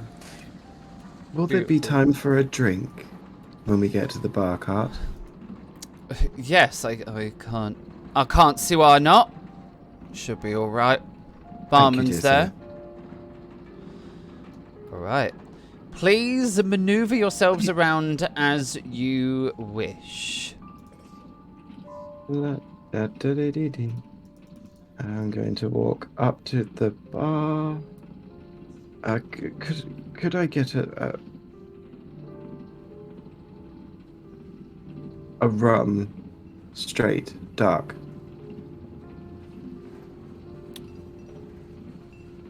The Sounds very, barman. like, Make that 2, please. The barman is sort of serving drinks, and he serves all the drinks that people order. The staff all gather down one end of the carriage, and the passengers kind of mill around. Like, there's a little bit of intrigue. There's already been, like, whispers passing around the carriage. You know what it's like in high society. There's a little bit of drama, a little bit of intrigue. The train guard stands at the bar, and he goes, "Right. I need your attention, everyone. It's really important. So we'll go and sit. I'm afraid to tell you that there has been another murder aboard the train. And there's gasps from the staff, from the guests. There's just gasps all through the train. Is there anyone who noticeably doesn't react? The doctor doesn't react. So Thomas Varlin doesn't react. The colonel probably doesn't react. And Ola, he doesn't gasp. He kind of sits there, sort of quite stoic, quite stern. But you're not sure whether it's because he's not surprised by this or whether he's just hung over. And the train guard continues. In the early hours of this morning, it was discovered that Bishop Ling had passed away in his sleep, or so it would at first seem. But that is not the case. After investigation, Dr. Varland has confirmed that the death is the same cause as the previous victims. Now, we've gathered everyone together in the train. Who you see here in this room is everyone, barring the train drivers.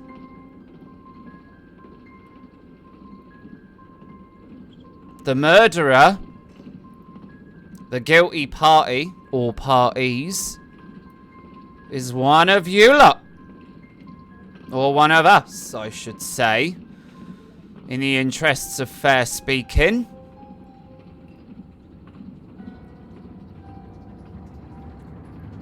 So, maybe this would be a good time for us all to have a little chat and see what information we've got at hand.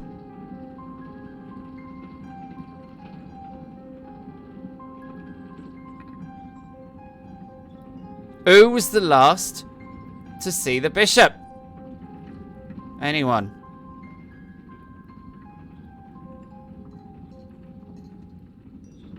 Well, you were. You found him.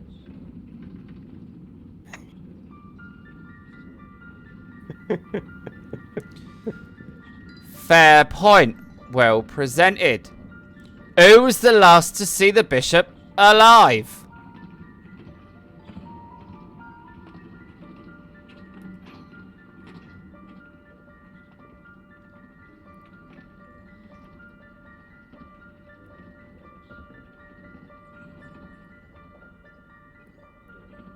I believe we went to bed after our meal last night. The bishop... Did he pass us on his way to bed? Uh-huh. He passed us on his way to bed. I believe he was heading to bed. It was walking on through. but nobody seemed to be accompanying him from what I could see. But he is 2 carriages down further than us. All right, that's a start. Let's get this conversation going. Anyone seen anything suspicious? Anyone got anything they want to say?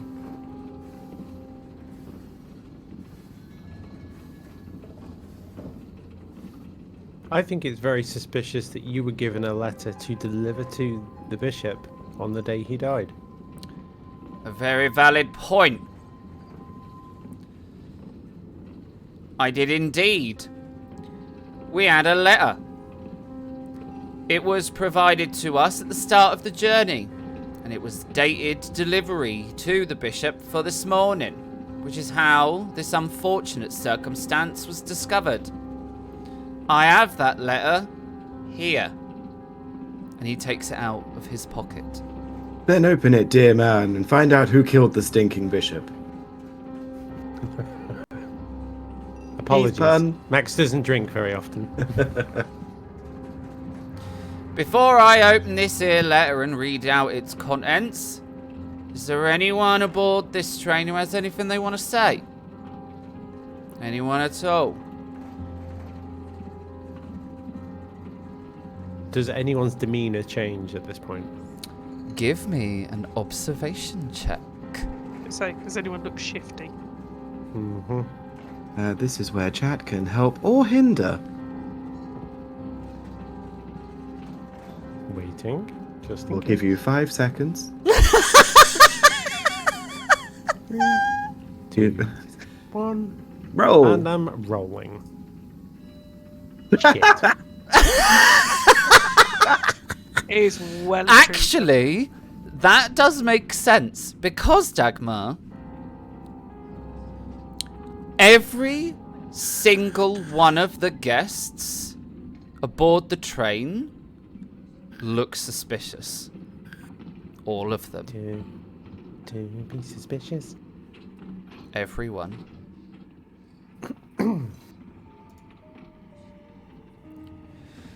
All right.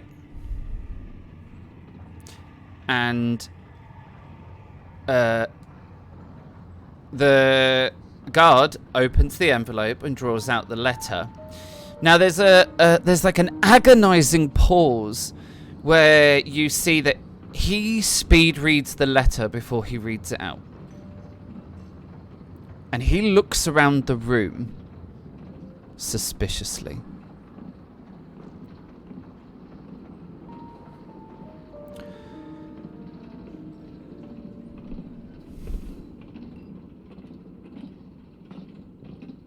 Well, what does it say, man?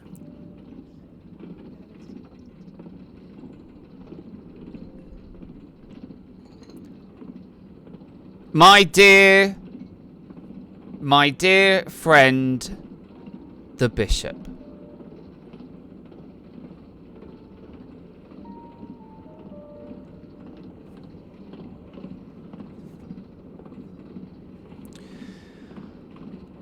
I told you everything in confidence.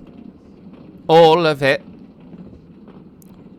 Between you and God.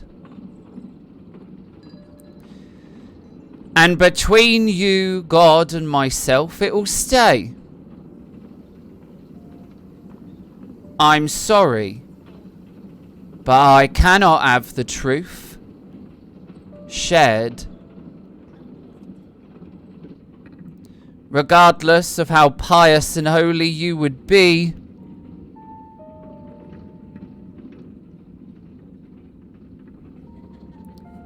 I cannot trust to the souls of men.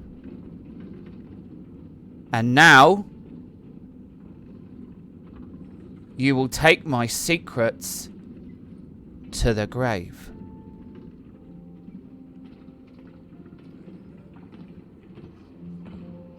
Signed,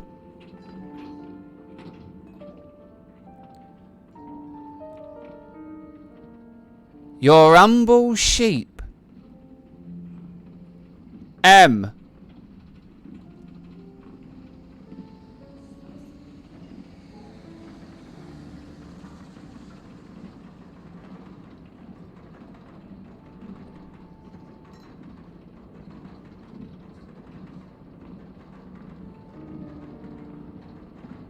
Signed M? Nothing... No full name? Nah, just the letter M.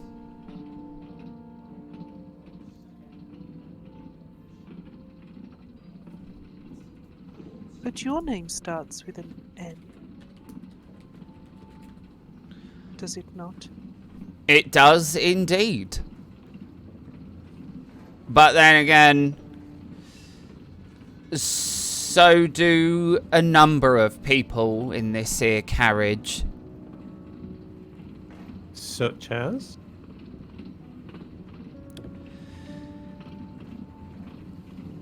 Mikkel, the barman, and he points to the barman literally right behind him.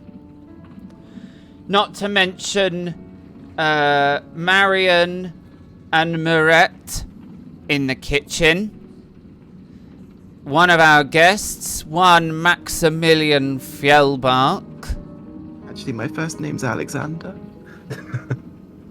There are a number of M's here on this train.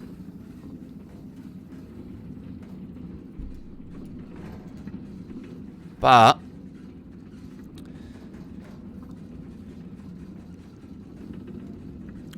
only one is guilty. Or maybe more.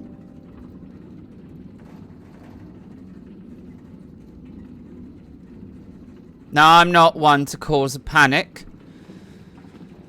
but desperate times call for desperate measures.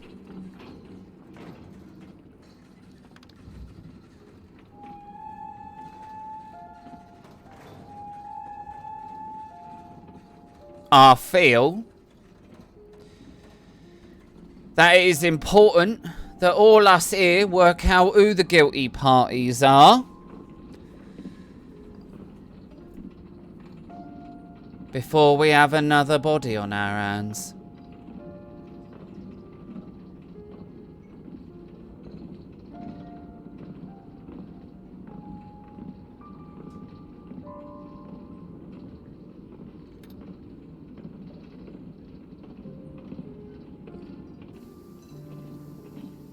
You muted, Jack.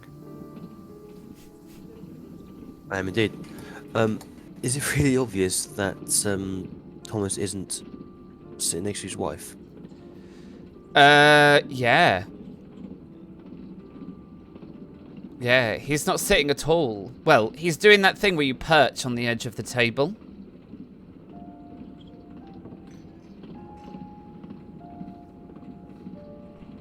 Just glance over to the two ladies. How are they kind of responding to this?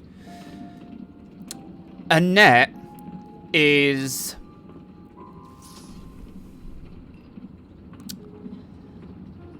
Annette is clearly after some sort of award.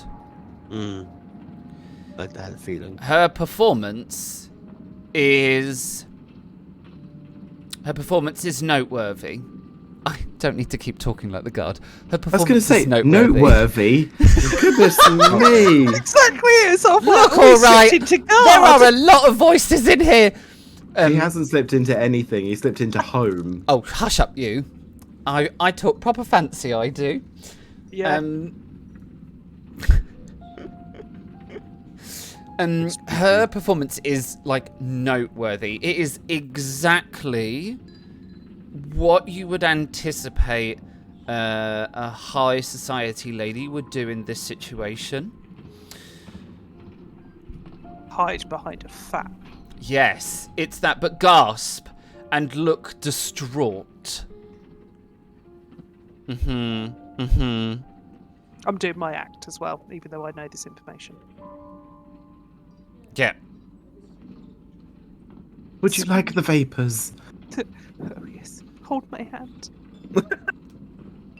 As long as you hold mine.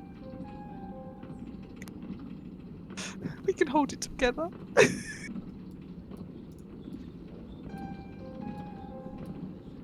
What about the other doctor? She is, she is very interestingly giving a kind of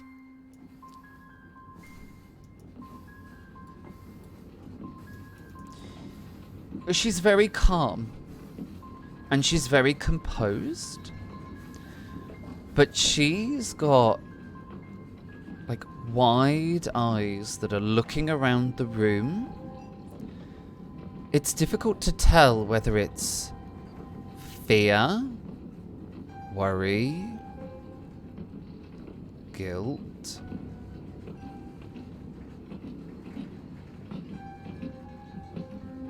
I go proper D&D and try and do an insight check on her. Yes, you can. Give me an observation check.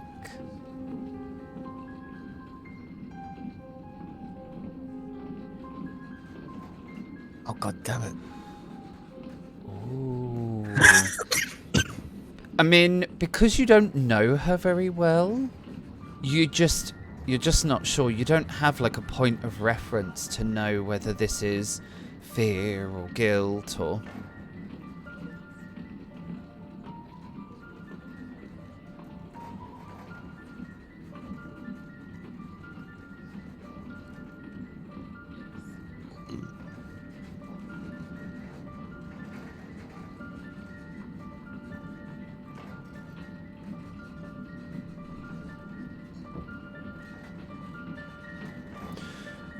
Right, well, if no one else has got anything they want to say... Well, what are you doing about all of this? We can't keep wandering around in fear that we're going to be the next one. You're here to protect us. And I only look to sort of the right. I don't certainly look to the left at the staff. That is what I'm trying to do. I'm investigating, gathering clues. But as you can imagine, aboard a train, we don't really have all of the expertise and tools we need to be investigating a spate of murders. So what you're saying is you don't have a clue who is killing us off? If I'm going to be honest with you, no, I don't.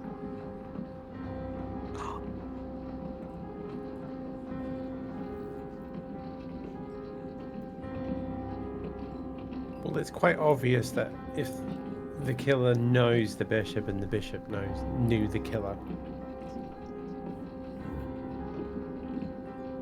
So, shouldn't we ascertain people's backgrounds? Who knows who?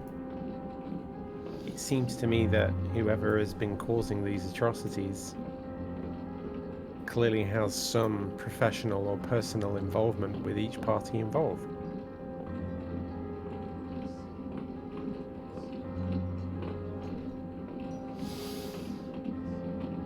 That may be the room talking. I don't know. Well, I feel then like that's volunteering. Why don't you Very start well. us off? Who are you? Why are you here? And what's your connection with the deceased? Would I say in this light, by any chance, GM, that this police officer currently looks a bit like the Colonel? Not a police officer, guard. Yeah, you know what I mean. No, he didn't. No. One moment, please.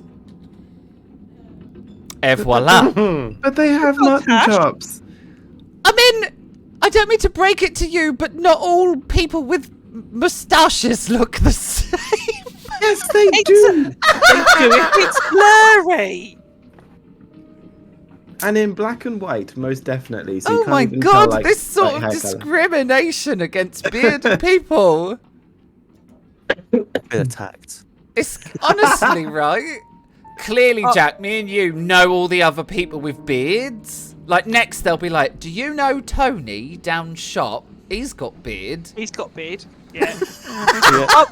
I am gonna just put it out there. As it with happens, my I mum- do, but...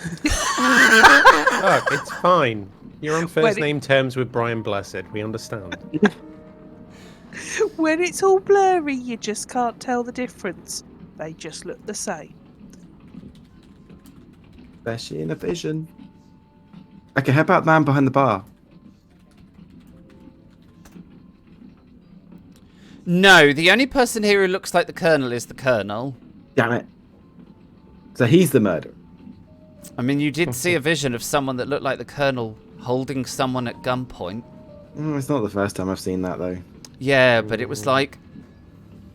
all of your visions were like through a specific person's eyes. So it looks like the Colonel held someone to gunpoint. A Well- biased. While we're all sat here and discussing, as I look round, having heard the letter turning around and saying signed by your sheep, do I see anyone have like a crucifix or anything, being that it's Christian vicar that they've gone and touched said religious symbol? Give me a vigilance check.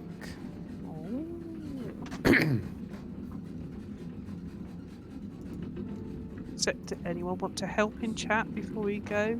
People are moaning they wanted to spend money earlier, so... Feel free to hinder away. Yeah, there's only hinders left now. Ugh. No, they're all quiet. Just the directness. Come on, peasants, assist me. Rubbish. Now you've got Too late now. Well, no, because we shall remember the next roll. The next roll will we will remember that for the next roll. Thanks. No, nobody has got any visible kind of crosses, crucifix. No one's got anything like that about their person. That we can see. Yeah, that you can see.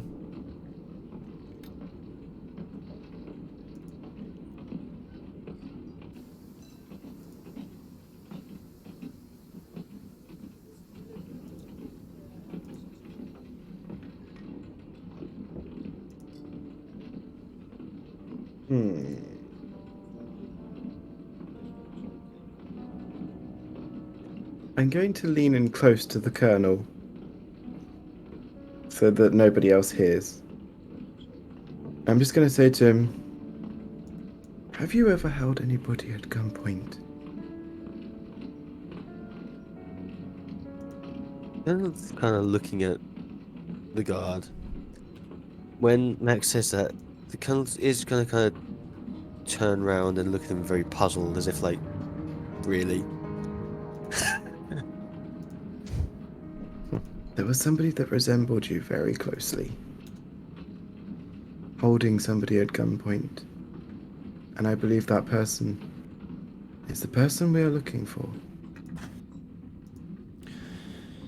Well, are you gonna share your introduction?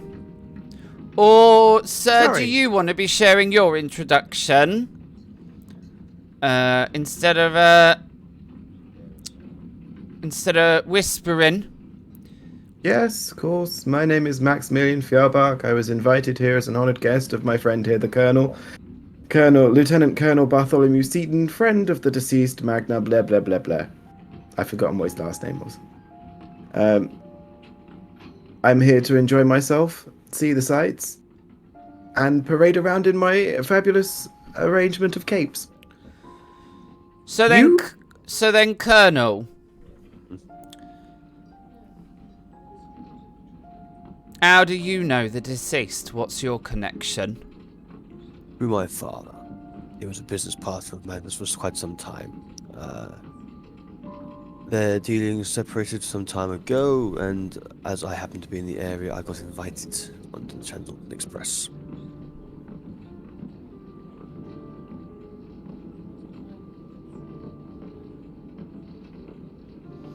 Who's next? I'm happy to go next because I'm part of the same party. My name is Dagmar Eriksson, and I also am an honored guest of Lieutenant Colonel Bartholomew Seaton. The three of us boarded this train together, and in truth, I do not know anyone else on this train before we set off on our journey.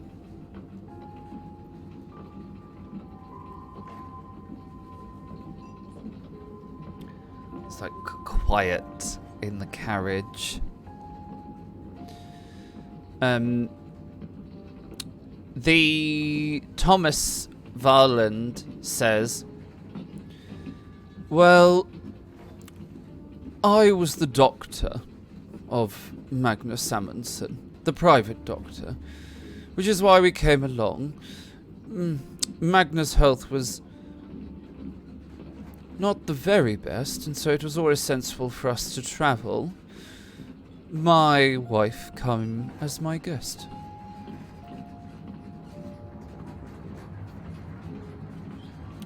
And then he turns and looks at her and says, isn't that right?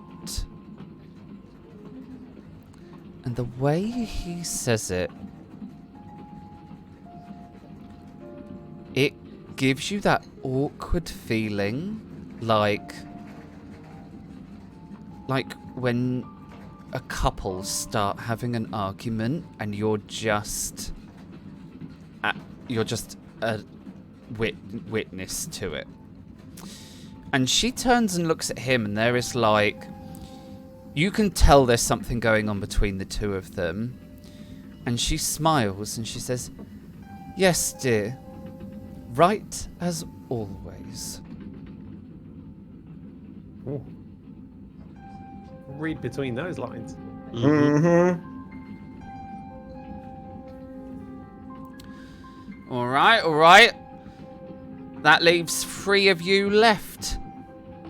How about you? And he points at Ola.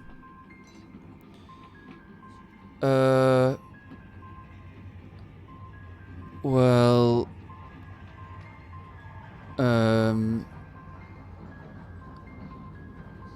I got a letter telling me that I'd won a prize. And this was the prize.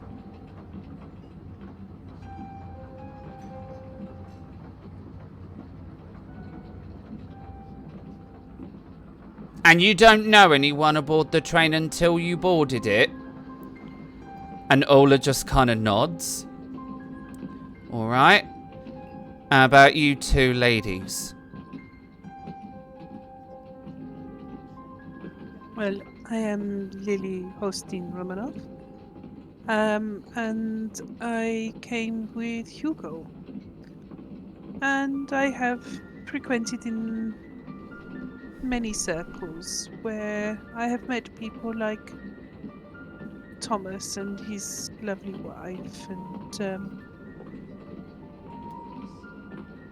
yeah, so there's a few people that I do know on the train. Yeah, you do know a lot of people on the train, don't you? And that's Annette Sando, who is looking at you with... You immediately realise that this is a political maneuver. And she says, interesting how you seem to know all of the deceased really well, isn't it? And this isn't the first time suspicious things have happened around you. And the same could be said about you, Annette.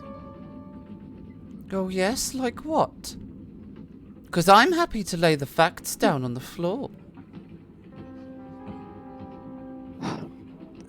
Well, I mean, on the first night that we were on the train, you were busy flirting with our host, shall we say? She does the most fabulous clutching at her pearls. You know, And when you try and claw your way up the societal ladder, and you have to use what you may consider as charm, to do that, and you haven't quite reached all the right circles. So it is a shame, Annette, but you are in no better position to talk. If you Shots fired. could have got up and bitch slapped this woman, right? This is the facial expression that she would had, like, and she's got it on, like, that is her face right now. Like, you went up and sucker punched her in the mush. And In the mush. in the mush. There's like, For our international viewers, that is the mouth. I'm so glad you're here to translate for me. I thought subtitles would Yes. pop up, but they didn't. Just to confirm, the GM is speaking in English. He is not, in fact, a shoe shiner from 1920s London. Uh-huh. And she, like, there's this, like, everyone, if you also imagine everyone on the carriage is like, ooh, like, the tension knife cuttable. Oh, I've slapped my fan down. It's folded up, and it is definitely tapping on my hand as if to go. All right then, come on. The lieutenant, the train guard, turns to look at Annette and says, "Well, if you've got some facts you want to lay down on the floor for this investigation, you better lay them down nice and clear for all of us to hear." And she replies to him, "No, I would rather give you that information in private." All right, it's good enough for me. Wow. Well, that seems to be everyone apart from the staff, and they're all here because they're employed. So, next steps.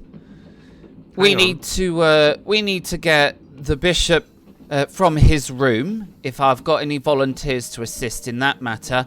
And then, is it Mrs. Sando or Miss Sando? I'm sorry, I don't really know. I haven't looked at the guest roster. And she looks a little affronted at the question, and she says, "It's Miss Sando." All right, then me and Miss Sando, we can go and have that conversation in private. My door is open to all of you. If anyone else wants to have a little private chinwag because you've got something you want to say, I'm all ears. Can I object?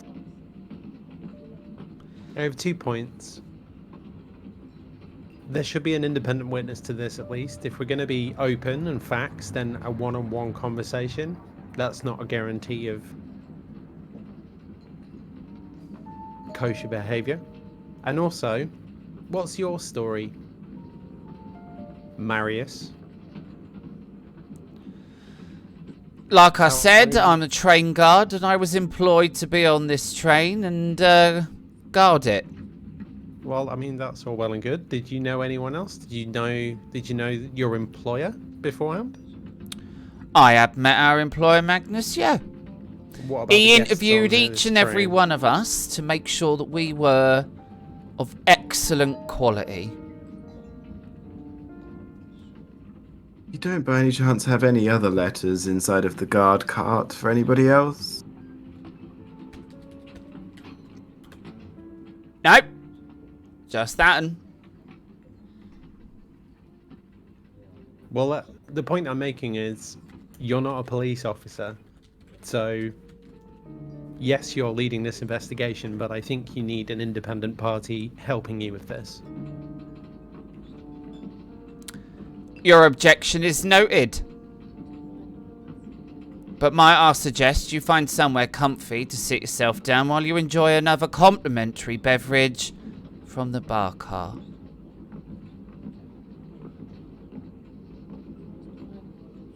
Aren't they all complimentary? Yep. Help yourself. Have I got any volunteers to help move the bishop?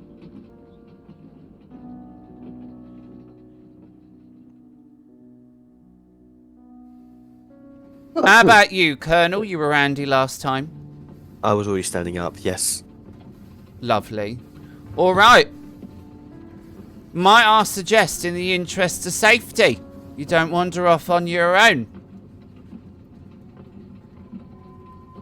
Let's start some sort of buddy system on the train. Watch yourselves and look after each other.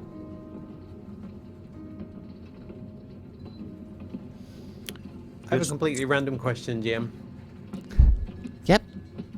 Completely just trying to put two facts together. When we saw the guard locking up the bishop's room, he had a big roll of keys. Did they resemble and look the same as the roll of keys that, what was his name? Ola? Had when I picked his pocket? They were similar, yes. Or would I suspect that there's possibility that this guy who may have been drunk may also have access to open and lock rooms? Possibly. Okay. He has a large set of keys, and it did look a little similar. The guard walks over to you, Colonel, and says, "Right, we'll just head over and grab him, and we'll put him with the rest." And then he turns to Annette and says, "I'll come grab you from here, shall I? Or do you want to meet somewhere else?"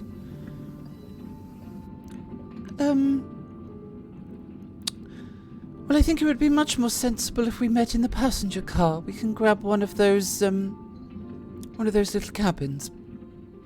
I'll be waiting in one. All right. Let's get to it. The staff immediately begin to disperse. This one gentleman, who is the barman for the casino car, he heads out, as does the guard. And he returns to the casino car, and all the rest of the staff go out the other door and go to return to their previous posts. Nice to see they're already following the buddy system. As I'm leaving, I would like to lean back to Max. Did you say you saw someone who looked like me holding a gun? Indeed. Something at gunpoint. Being aware that everyone's leaving and moving very quickly, depending on whose your vision was, my father Magnus did not leave on good terms, from what I understand. Do you look like your father? There is a family resemblance, yes. And with that, I will move on with the guard, just so it didn't look suspicious if we're talking too much.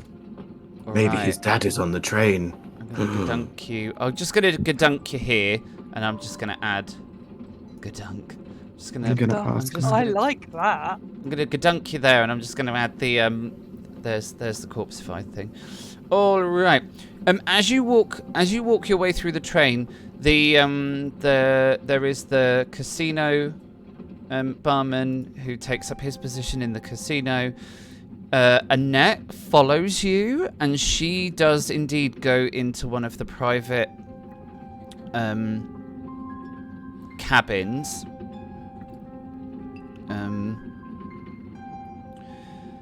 She goes into one of the private cabins and makes a note to let the guard know which one she's in. And then you walk through the observation car, through the sleeper cars to the bishop's room, and then go through the motions of bringing him back the way you came. For everyone who stays in the bar car, tensions rise as Dr. Varland sits down opposite his wife, and they begin a hushed bicker. I love a whisper argument.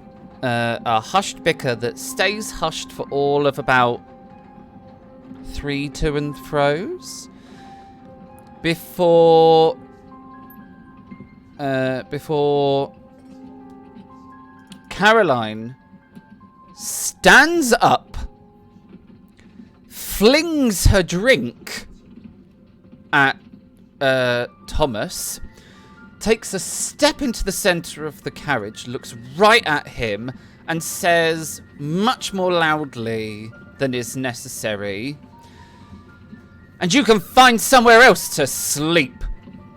And she marches with some intention out of the carriage. Yes.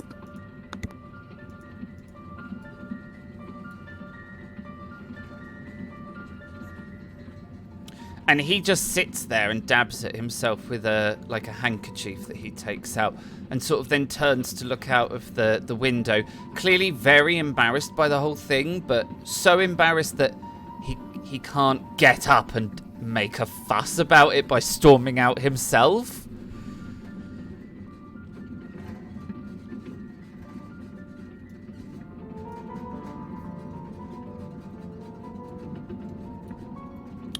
After a few minutes, the guard and the colonel come into the bar car and do the thing where they carry they carry the bishop through the bar car.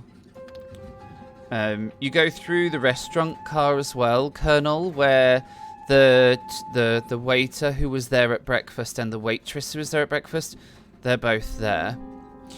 And you enter into the kitchen car, and the three of you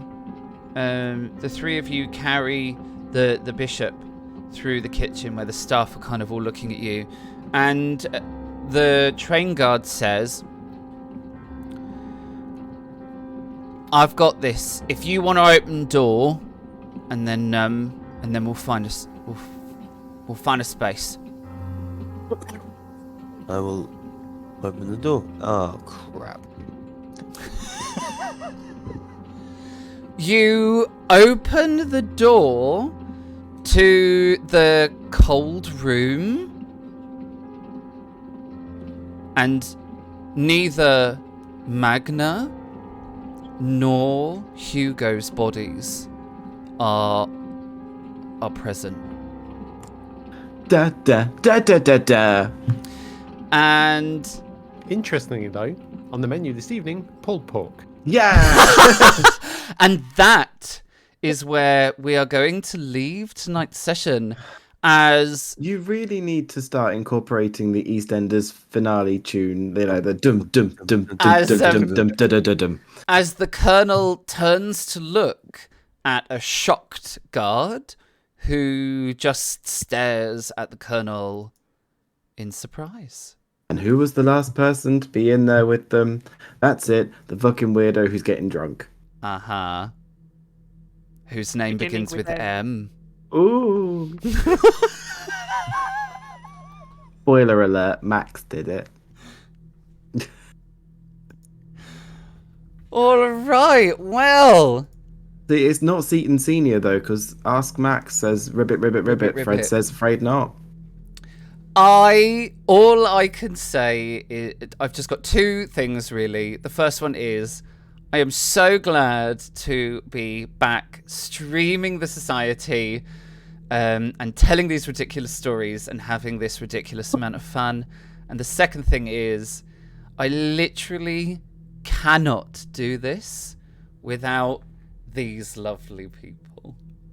So a huge thank you to my incredible cast who take me on a helter-skelter ride through my notes, which I've thrown out of the window because, true to form, the players have derailed me in such, like, honestly, I feel a little bit like I'm in the minecart in that one epic scene in Indiana Jones and the Temple of Doom.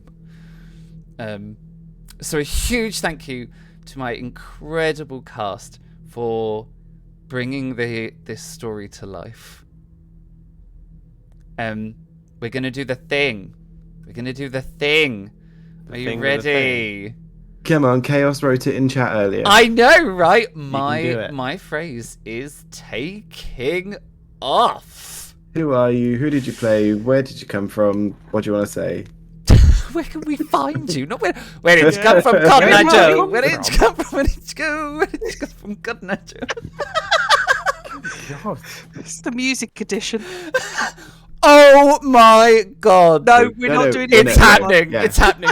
We're gonna do a musical episode. I think I might be iller that week. Well, I'll just Viewers, get. I'll get. make you realise, viewers, that everyone's participation is voluntary. There may not be any volunteers for that one. I don't He know. won't tell I us. don't know. He'd just get us into it and be like, right, after the break, everybody's got to Oh. sing their lines. Yeah. Can you Oh no! imagine? Oh no! Connection issues. It would be Oh. so good. Break it it would up. be so good. Anyway, We've just got to do an episode of how many song lyrics / song titles we can drop into it. I know, managed to that'd get be a so cheese good. pun in tonight. It would be so did. good. Let's Thinking Bishop. let's wing our way around the cast. Charlie, you're at the top of my Discord. So, who are you? Who did you play? Where can we find you? What do you want to say? So I play Lily Holstein Romanoff, and I played the socialite in that. You can't find me anywhere. I'm still pretty dark on the old internet. So I appear Wow. here. She wears a I am as tinfoil hat. mysterious in I my do. real life as I am do, in my character. absolutely. Tinfoil hat. That's voices. me in the corner. Yeah, absolutely.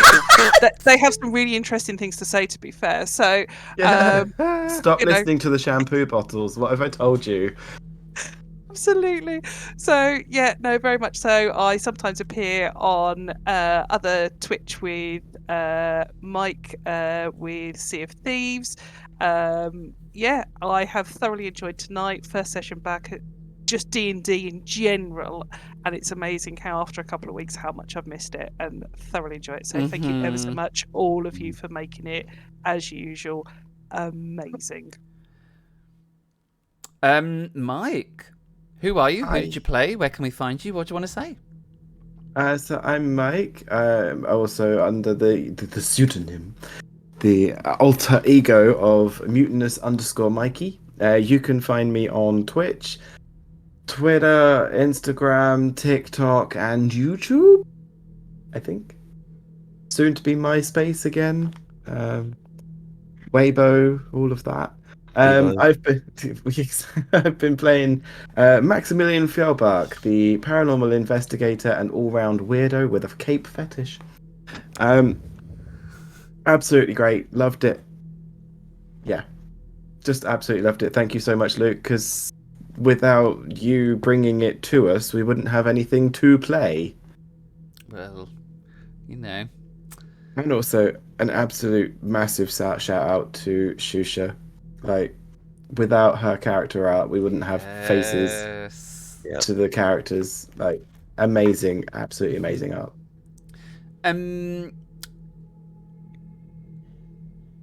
Jack, I was like, the Colonel, and my brain went, that is the only name.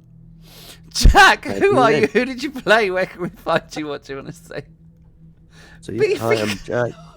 I've been playing Lieutenant Colonel Bartholomew Seaton. You can find me on Instagram, though I don't post that much. Under jmbarber_the Colonel. And just reinforcing what everyone else has said, it's been absolutely fantastic to get back. Just doing role-playing games in general. And being able to do the society with all you guys is, yeah, really been missed. Absolutely amazing. Thanks again, Luke, and thanks everyone as well. Don't read chat. Chat is absolutely thirsty. Chat is erupting. Love it. We're all having a moment here. It's because spring is coming. Like we haven't even I'll got go there next, yet. Luke. Div and Ink, who are you? Who did you play? Where can we find you? What do you want to say? So I'm Dan, otherwise known as Div and Ink. I also am a regular streamer on Twitch, predominantly playing Sea of Thieves, but occasionally playing other games too. I can also be found on various social media platforms, including Twitter, Instagram, YouTube, and TikTok. And yeah, just a huge thank you to everyone who takes part in this. This has been a great chapter so far, full of innuendo and silliness, which fuels me. And a huge thank you to the GM for, you were saying that we keep derailing you. Your ability's pretty good because you put up with all of our nonsense and you incorporate some of our nonsense to be part of the plot too. So hats off to you, my friend. I think Gator would agree. Mm-hmm. Well, I should do myself. I'm Loki. I should do myself. If you I'm want. Loki. I was your game master for You're this on evening. camera. That's going to go against TOS. I am. Don't listen to all of these shenanigans. Well. I am the cat herder. The cat herd. It's a bit like a shepherd, only I'm just exhausted all the time because cats never do what you tell them to do. I tell And these you're getting crazy old. stories here on the Society, but I also get to take out all of my frustrations and be a player over on Grumpy Battersby's channel, where I play Flink in the incredible Judge Dredd universe campaign that is going on over there. So do go and check out Grumpy Battersby if you want to witness me as a player instead of a storyteller. And that is everyone. We're going to head over to the credits. So we're going to say goodbye to our incredible cast. We're going to slink on over to those credits where I will chat shit for a couple of minutes, and then we will raid out to someone fabulous. So let's hit the credits. Et voila, here we are. It's just me and you kittens. Whew. We can all take a little breather now away from the players. Promise you they can't hear us. I mean, they can. I can hear them as well. They incessantly talk, so that I have to try and talk to you guys and listen to them all at the same time. The fabulous people who contribute to our stream are appearing in our credits right now. So if you are a DM, a GM, if you play in any form of these tabletop games, please check out all these incredible contributors that roll up here. And go and support them as much as they have supported us in creating this content. I'm so glad to be back streaming live, to be back here streaming live with all of you, and to be able to carry on telling all of these ridiculous and fun stories. We are now, elbows deep into chapter 4, and I'm so excited to see what happens and whether our players are able to solve this mystery before everybody is murdered and decisified. Ooh. We will be back next week. We are back next week, aren't we? Okay, lovely. We are back next week, where we will continue on where we left off with all of our normal murder mystery shenanigans. So please do join us same time next week for more of this ridiculous story. Let's sort out this raid. I am reaching out to the fabulous spirits for if we have someone to raid into. Okay, here we go. /raid. RPG Clinic. Can't.